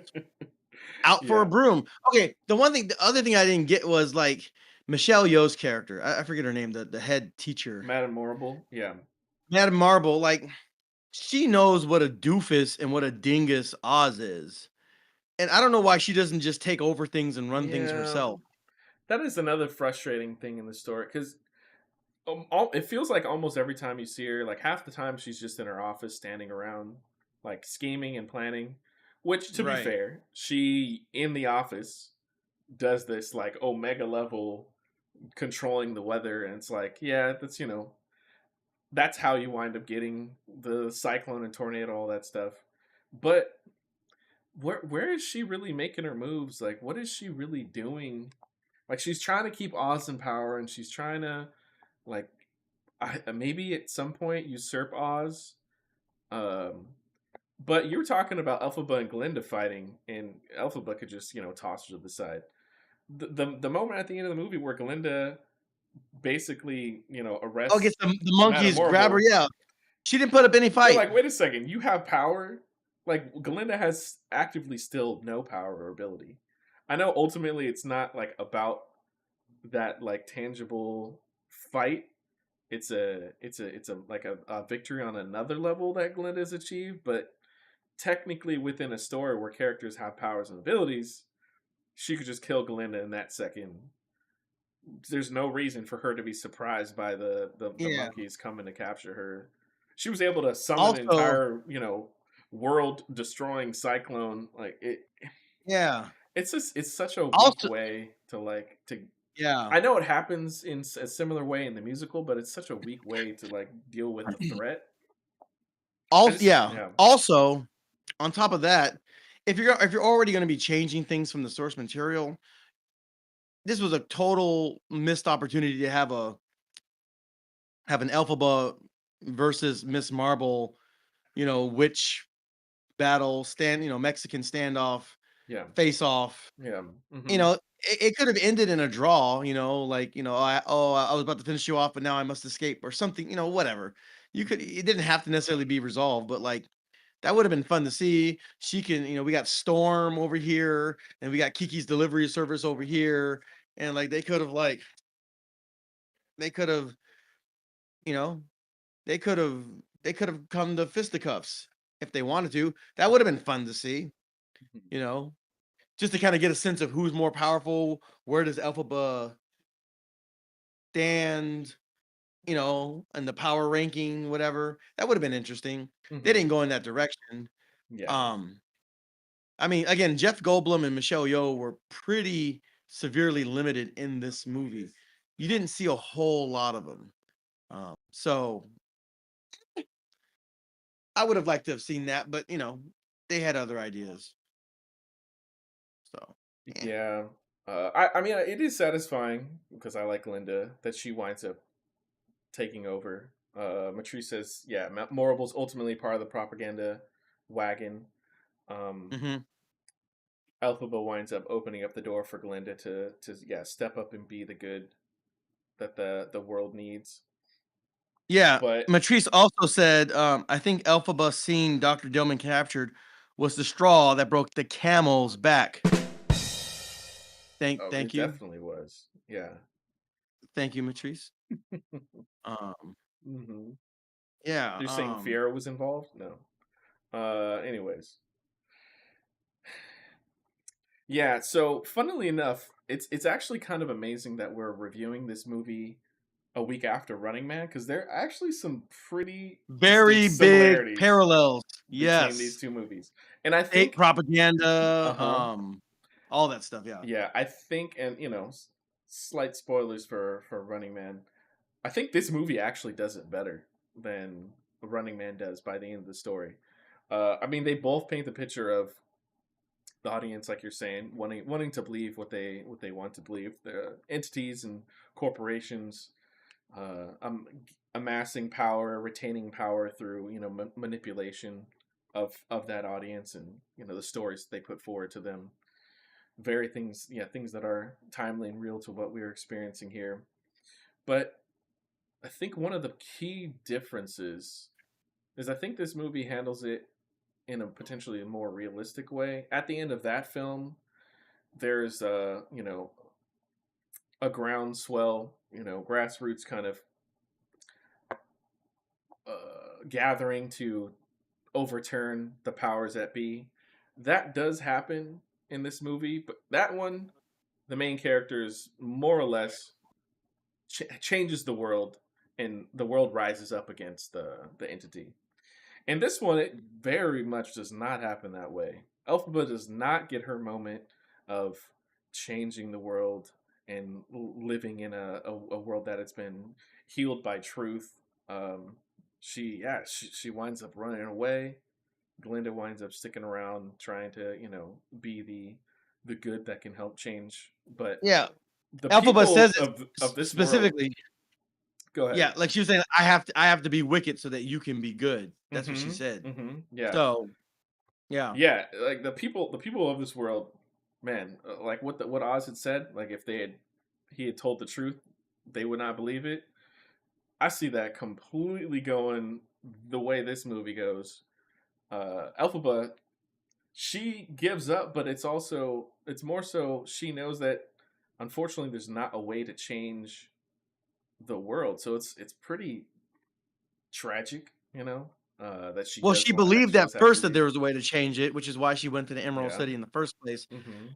Her hopes were pinned on Oz, and then you come to find out because like they mention it when she goes to visit her Mhm. sister. Mhm. Like, oh, but do you know why she didn't tell you who father was or whatever? Like very, very, very passively hints at it, and then Mhm. you see that in the movie he has like the bottle, Yeah. whatever they were Yeah. drinking.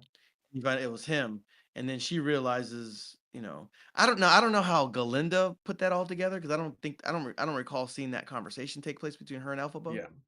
Yeah. But somehow, I guess she knew Mm. or put it together somehow, some way that Yeah. this is your alcohol. I mean, because he was drinking one earlier, but she was holding this as a keepsake memento, I guess, and I don't know. Apparently, she found out somehow, some way that Oz was her father, was in fact her Mhm. biological father. Yeah. Yeah. So Yeah. What I'm trying to say, let a me little try bit and of a little bit of a plot cut this hole. chase. The world in Oz, the populace in Oz, are not good. They're just following and doing whatever they like and what they want. They're not specifically caring about truth. I don't believe it that once the animals are freed, like everyone's celebrating, like the way the world is, the people are depicted in this world, they're not going to rise up and change. They're just going to keep whatever status quo they like, which is probably a lot more realistic than the way it goes in Running Man, where the main character is able to spark a revolt against things. So it is appropriate that Galinda is able to does stick around and tries to be a force for good. That said, my biggest feeling is sure, Elphaba and Fiero is great. Romantic love is important and great. I cared way more about the relationship between Glinda and Elphaba. That by the end of this film, I was like, man, the population, the world does not deserve Glinda to stick around. Like, I want Glinda and Elphaba to, live their life together because there's nothing about the like regular populace of Oz that gives any indication that they're worth Glinda sticking around to help out. Oh, that reminds me. Okay, so two things. We'll get Genobi 121. We're gonna get to your comment in just a second. My other negative, my final negative. This I meant to say this earlier. All right, all the Munchkins. None. Oh, this is gonna sound so jacked up the way I almost Okay. said it. All right, there's no little people in this movie. Like part of, oh god, like listen, the original Wizard of Oz employed a lot of little people, uh, Mm-hmm. and I think that's awesome. Like they don't get a whole lot of roles. Let's just like they just don't. And Mm-hmm. so like the they took average sized people and then they just called them Munchkins. They didn't even do like the whole Lord of the Rings Hobbit thing where they do the camera effect where like they're shorter, they look shorter even though they're regular height. And they built all the sets to be bigger. You know what I'm saying? Mm-hmm. Yeah. Which is super clever, by the way. But like they didn't even Oh do man, every that. time, yeah. They were just like regular sized people, but they called them Munchkins. I'm like, no. Peter Dinklage and Warwick Davis needed to be in this movie. Um, Yeah, I we think need- it's we needed to have little people representation in this movie, and we yeah, didn't, and that kind of bums me out. it is a bummer. Since yeah, I mean they were such a prominent element of the original film. I don't remember them using having um dwarf actors in the musical. It may have happened. Don't quote me. I really feel as if it probably is connected to like they didn't want Bach to be a little person in relationship with Nessa Yes, yes, and pining yeah. after Glinda. Yeah, they could have chose otherwise. But yeah, it is a missed opportunity. That does connect me also to Bach. I mean, it sucks what's happened to him. I had for a half second forgot he was in love with Glinda, but I then remembered like he then chose Nessa as a fallback, which terribly painful. Fiero winds up Oh, also in the movie going along with yeah. the wedding. Listen, Terrible, terrible, gentlemen, terrible decision. Uh, gentlemen, hang on. oh, Peter Dinklage Oh, was in the movie as Dillamond. Oh yeah, that's right. as Yeah. what? The professor, right? That's the goat professor. Oh, so he was the voice, but he wasn't like okay. I needed to see some authentic, like little people. Again, they don't get a whole lot of representation. They don't get a lot of roles that are tailor made for them. Hmm. Like they gotta eat, they gotta work too. You know what I'm saying? Like, and if they have a role that should be tailor made for them, that's what I want to see. Hmm. Um, all right, but yeah, gentlemen. Um, this movie does teach some lessons. There is a little bit of there is some good game in this, right? Um, so what's his name? Fiero or What's the Bach? guy's name? Fiero. I Hmm. was about to call him Tyrese, but his name is Fiero. Um, so he was decidedly a lot less bisexual in this movie. You remember when his first Yeah. song? Hmm. He was like he was very like you might he was seemingly bisexual. The way Uh he was huh. dancing with the dudes and the girls, that all went away in this movie. He was very heterosexual in this movie. Um, so that was interesting. You know, they kind of changed that. That well, It wasn't that it said, wasn't the there weren't biggest deal. opportunities for it. His character had grown to the point and was going through different things that he wasn't just about to Right, like hit on some random characters. It was either going to right, be Glinda or Elphaba that he was interacting with. exactly. Okay, so okay, Yeah. there's that. That was just a little side note, something I noticed. Going back Hmm. to okay, gentlemen, if you're watching, uh, okay, in the first movie, what's his name? The guy that turns into a Tin Man? Buck. Bach, yeah, Johann Sebastian Bach, from Munchkinland. He's digging Galinda. Everybody's digging Galinda. Everyone's got a crush on her. She's the prettiest girl in school, right? Hmm. So he's in love with her. And at her behest, request, he said, "Oh, well, go holler at old girl Nessa. Nessa, go holler at Nessa." He's like, "Sure, I'll do whatever you want me to, right?" Hmm. Hmm. So he's already operating under false pretenses and in bad faith. This can only end badly for you. In this case, he lost his heart and got turned into a tin man. Message, listen, listen, gentlemen, guys, just listen. Listen. If you have to work for what should be freely given, then your work is in vain. That kind of behavior, women do not reward that kind of behavior. Um, you get turned into a tin man. Get turned into a tin man. You lose your heart. Don't do it. If you don't like her, don't holler at her. Certainly don't do it at the behest of the girl that you actually do like. That is levels of inception simping that like boggles the mind. Um, We don't yet have quantum computers to properly quantify and calculate that, but it's a problem. Don't ever do it. Don't don't, "Oh, I'll just do this thing that she wants me to do, and then that will get her to like." No, no, no. Only like who likes you. If she don't like you like that, then bro, upward and onward, right? Like, don't guys, don't do it. Like, women don't reward that kind of behavior. They penalize it and they punish it. They put you way, way, way, way in the nether regions of the friend zone. Don't do it. Like, have some dignity. If she ain't digging you, just go and find the girls who are. Level up, be in tune with your star player, level up. Yeah, and then just become attractive to the kind of women that you want to be found attractive by.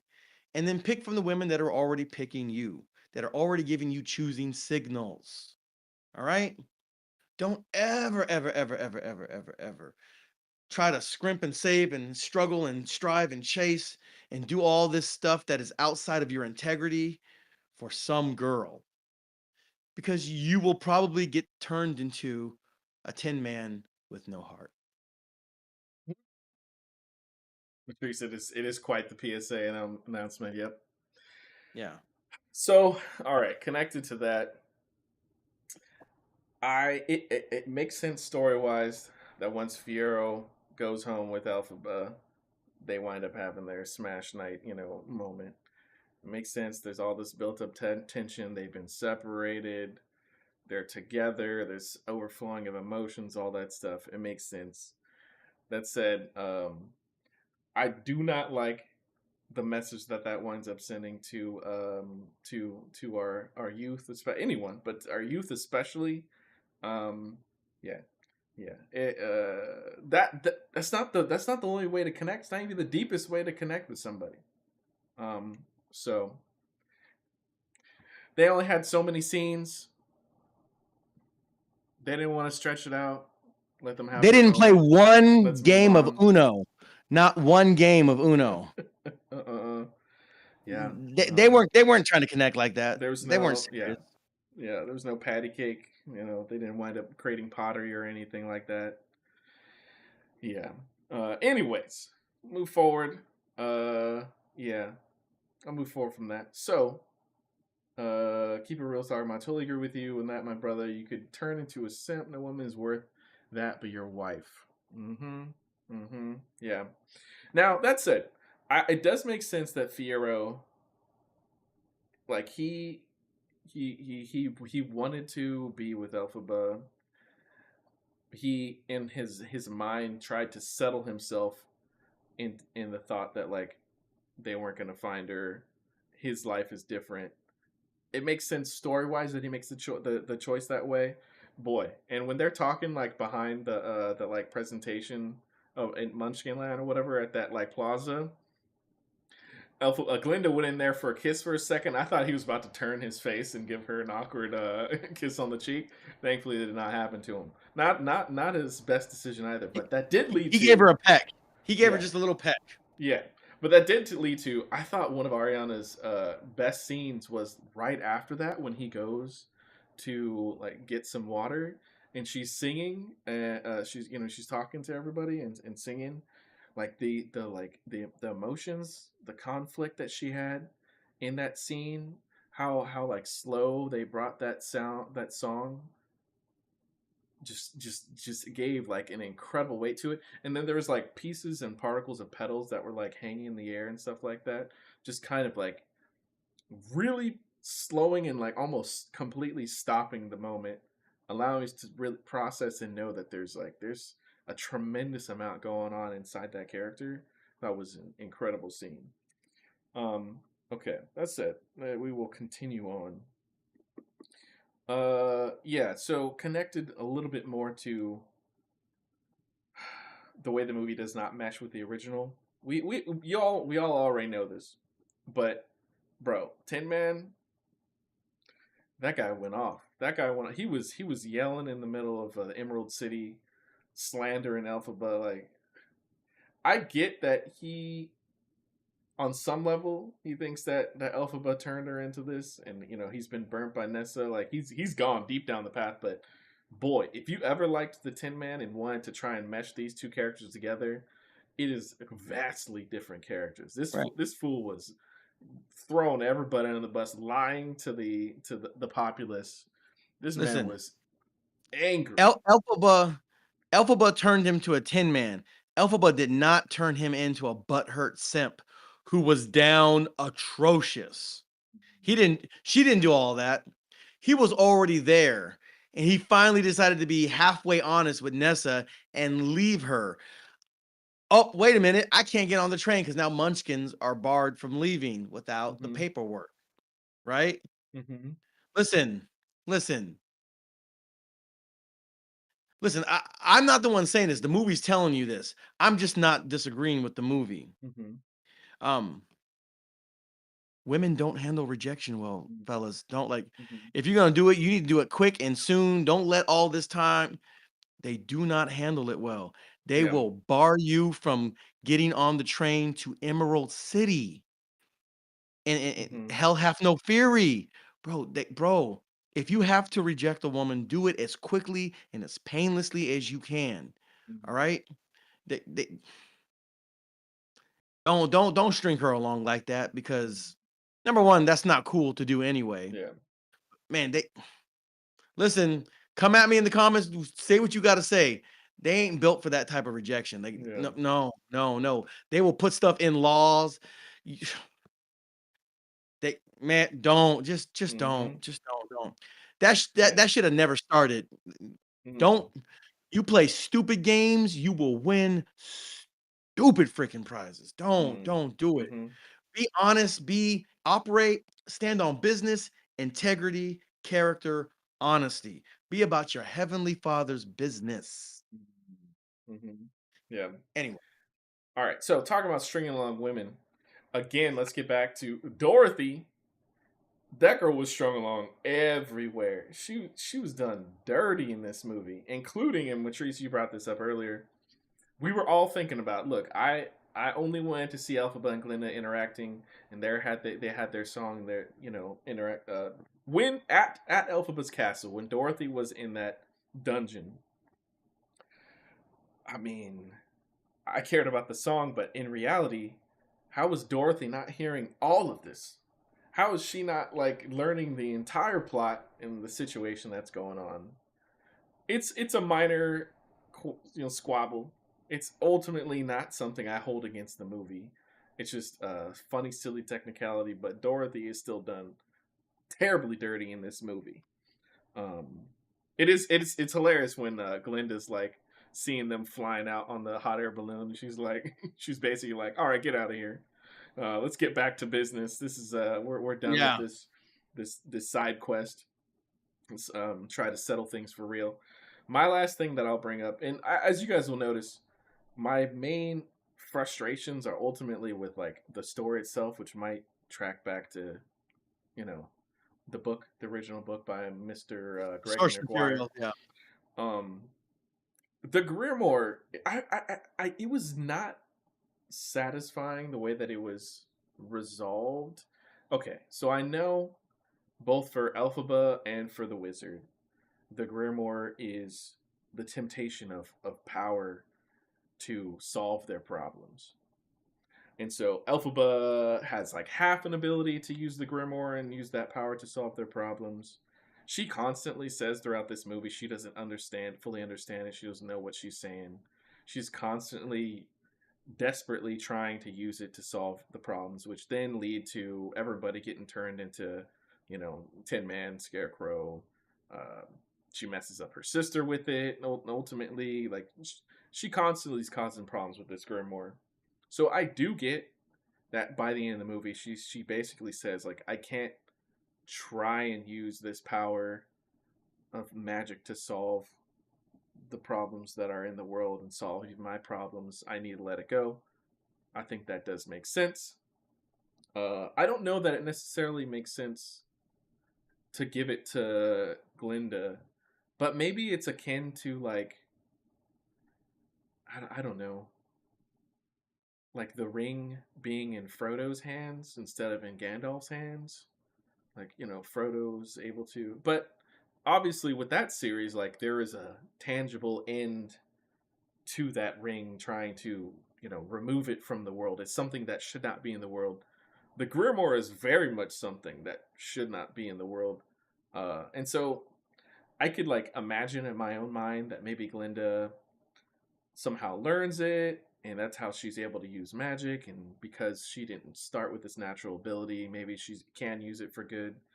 But there's just something lacking in its existence in the entire story and how it's handled by the end of the story. Especially for something that winds up being like one of the chief kind of like plot devices that causes so many conflicts in the story Yeah, overall. it's the not quite tesseract, the not quite flux capacitor. Mm-hmm. You know, Yeah. the not quite Necronomica or whatever. You know what I Mm-hmm. mean? Yeah. But it's still the MacGuffin of the series. Mm-hmm. Yeah. Yeah, I agree with that. Yeah, and I'm still not ultimately sure why Glinda does stick around. I know like it needs to be a tragic ending to some degree, but like what like I said earlier, I don't think this world like deserves her trying to turn things around. I know it's not like it's a heroic decision for her to stick around ultimately, putting everyone else before herself, but like satisfyingly, I'd rather have her go with Elphaba and Firo to who knows where. Genobi says they're going to be in Doomsday, so that's where Elphaba and Firo wind up going. Yeah, Glinda should have joined them going to Doomsday also. Um, yeah. All right, we got a couple more questions. No. Matrice said, "So do you guys believe the Glinda now has magic since the Grimoire is open for her?" I think that's kind of what the implication is, or Kind they're of. saying. Like, there's the connection of, well, she honestly for a while thought Elphaba died, but in that moment, looking off in the distance across the world, they have a connection. I think they know that she's alive. I think the book opening up and the magic starting to flow is connected to that. Not only knowing that Elphaba's alive, but then somehow Elphaba's like passing it on over and somehow unlocked it for Glinda. There's like a change in their relationship that's then maybe unlocked her ability to interact with the Grimoire. Um, yeah. What do you think about that, Austin? Yeah. So Alphabet said at one point, "Hey, you got to learn how to use this thing." So Mm-hmm. I'm Mm-hmm. giving you this. I'm bequeathing this to you. Yeah. You got to learn how to use it. So maybe that was like the first step of her kind of learning how to use it, almost kind of like vicariously through the bond she has with Elphaba, Mm-hmm. referring to Glinda. So I mean, it was the end of the movie, and it's kind of ambiguous how things are going to end up. They're walking into a desert, into the sunset, into an unspecified future. Uh, Yeah. who knows? Yeah. Galinda might find her and connect Mm-hmm. with her at some point in the future. Who knows? Uh, I could sort of see it rationalized as Galinda. She she's maybe potentially like given up the pretenses, given up the image of her like doing magic when she can't do magic. She is now committed to doing good, helping their society, helping the world in the way that's true to her. And so it's like her stepping into accepting herself and you know the the connection that she had with Elphaba is finally unlocked, her ability to interact with the Grimoire, or the Grimoire is like it's chosen her since she's proven to be true. She's proven to be good. Um, it's Excalibur for her basically. It could be something like yeah. that. All right. Uh, Genobi you know, 21 says so yeah. many Go ahead. memes online about how funny the lore of the Cowardly Lion is and how silly his reasoning for having beef with Elphaba is. Yeah, man, I got to see some of those. Yeah, so when the Cowardly Lion first showed up, I actually thought it was a fake lion or it was something that like Madame Morrible or Oz had Yeah, me done to too. like plant and eat because he came at it like so very specifically, and it didn't feel like it was truly his experience. I mean, I think the movie, and that's another reason why the movie kind of steps on the original characters. Like, I think, yeah, it's supposed to be that he honestly thought that she was doing him dirty when she freed him from a cage, like from the original movie. Um, yeah. Yeah, so it was like kind of unsatisfying that it was like, well, no, that was just him honestly being confused about the situation. Like, it sucks because it's like, okay, so if he's able to imagine that she was doing something wrong to him, then it could have just as easily happened that all the other animals that he escaped with explained otherwise. Like if he Right. all these months, all these years went by, and he thought she was being evil, and everyone else is celebrating Yeah. like, "Oh, we're free, we're free. She did so well," and he's like, "Yeah, over here confused, staying resolute in like, nah, she did us wrong." Um, Yeah. So okay. So this movie. Okay. I keep the more we talk about it, I get these this little negatives kind of come to mind. Okay. On that whole thing, it's like it's the whole trope of like, yes, I did this thing that directly resulted in this, but there's about 5 seconds worth of context and explanation, and if I can just get that out, then it gives context to why I did it, and yeah. it basically absolves me. Mm-hmm. But you only get like the first part of it, and then they just completely move on to something like, oh wait, but no, no, but just give me like 10 seconds to explain exactly what I know. happened. But then like they, oh, Yeah. Yet they, again, and the they- characters around them don't say anything. The adult animals that were there don't yeah, say. They go along with it. They yeah. that Um. trope, that movie trope, like because Hmm. like the plot almost kind of comes to a standstill. Like she had just sang a song and got the animals on board, presumably because they're stopping and listening. And then he says that I was like, well, yes. Um, Animals were being rounded up, and I was trying to rescue you so that you wouldn't get rounded up. That took me what 3 seconds to say, but of course, she wasn't given that 3 seconds. They all just turned and left. I'm like, wait a minute, no, like this person isn't a bad guy. Like, come on, like stuff like that irritates me. The way that it's written, like when writers write scripts like that, well, it would only take you like a minute to type it out, which means it would only take a few seconds to say as lines, right? As part of the script. But Yeah. they don't do that, and the plot kind of depends on Hmm. that basic, clear, brief disclosure not Yeah. being given. That Yeah. that irritates me. That annoys me. Yeah. I think often in writing, and this is obviously challenging within storytelling. Period. Like you need to have conflicts move forward in advance. I think ultimately what it's supposed to what is happening is even though the audience feels like Elphaba's communication with to them as they're leaving is potentially winning them over, it's not really winning them over when it comes down to it. Like they're still 90% on the path to leaving, and we get like a little moment of like she's starting to win them over, but then him saying something just allows them to be more resolute in them leaving already. It's kind of like, yeah, I mean, writing is a challenging thing. Sewing up all those kind of moments is really difficult. We will notice it, as like potentially a plot, not necessarily plot hole, but like a plot what contrivance or whatever. um but I think it's It like it feels like they're being won over because we're experiencing like Alphaba's like communicating to us, but I think ultimately they're not being won over. where it's like, So "Did you yeah. stab my father?" "Well, yes, but I thought he was a cake. I was on a Netflix game show." Oh, they lied to me. Uh-huh. Yeah, yeah. Yeah, it's like I hate it when they do that. That it's a trope. I don't know what you call it. The deferred explanation trope, the interrupted explanation trope, Yeah, you know? yeah. And it doesn't get it never either it never gets resolved or it doesn't get resolved until the end of the movie. Mhm. It's like. It's like, all right, Mhm. Yeah. So, uh, anyways, as usual, these are just our thoughts on things that maybe didn't add up. But look, like I said, story writing is incredibly difficult. Overall, I did really enjoy this movie. I thought it was a good film. But yeah, every story is gonna have things that aren't super smooth.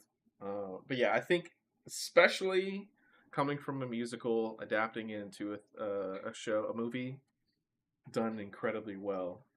And they like you can only make so many choices, and so the choice to focus on who they did, when they did, made the right choice. I mean, as good as uh, Jeff Goldblum is as Oz, um, the interest isn't specifically there between like Elphaba and Oz and Glinda and Elphaba and Oz. It's really just the girls' movie, and so the fact that he doesn't like rise up to be a giant threat, and Madame Morrible doesn't rise up to be a giant threat after she creates a tornado halfway through the movie. Yeah, maybe not the most satisfying epic conclusion, but you still get to the same points that you want them to get to. Outside of me personally thinking Glinda should leave with them, but um, she chose to put the world before herself, so she's doing a heroic thing. Yeah, and Matrice says, "Yeah, I agree with the rationale. Glinda finally has accepted herself and her capacity for true goodness." Mm-hmm. Mm-hmm. Yep. yeah. All right. So, those that are still in the comments, let me know. As Wizard of Oz fans, are you happy with how Dorothy and the crew are treating this movie? Are you able to If just you see follow the this as movie, an yeah. alternate version, enjoy the alternate version, and separate from the original Dorothy and crew? Hmm. And if you haven't seen the movie yet, does this make you curious to check it out and see what it's all about? Uh-huh. Yeah. Now that we've spoiled the movie, Mm-hmm. which we totally warned you ahead of time, which you guys all know. You guys know what the deal Mm-hmm. is. Yeah, y'all know. Y'all know. Yeah. But yeah, I think that has been our review of Wicked for Good. Um, yeah, I mean, I think it's a solid sequel. Go check it out. If you saw the first one in the theaters, go see this one in the theaters. Mm-hmm. This is definitely a theater worthy movie for sure.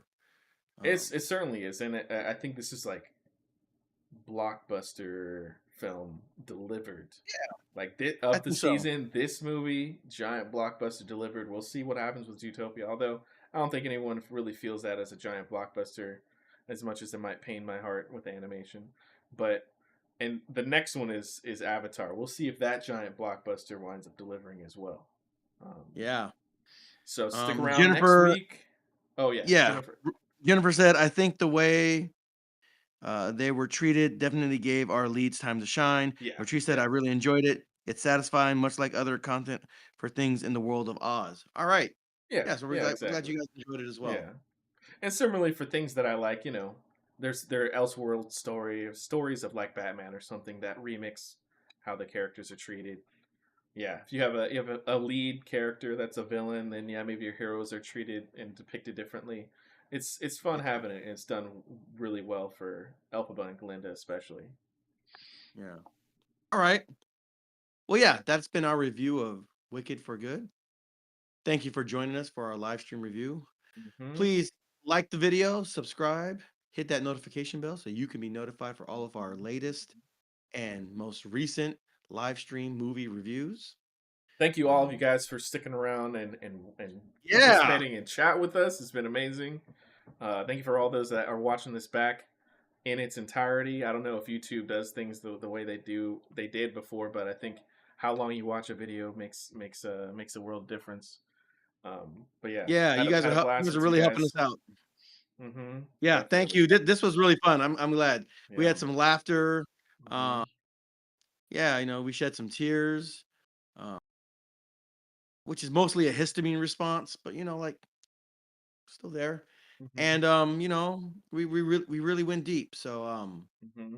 yeah, thank you for joining us. Please Mm-hmm. join us again. We got a whole roster basically for the end of the year.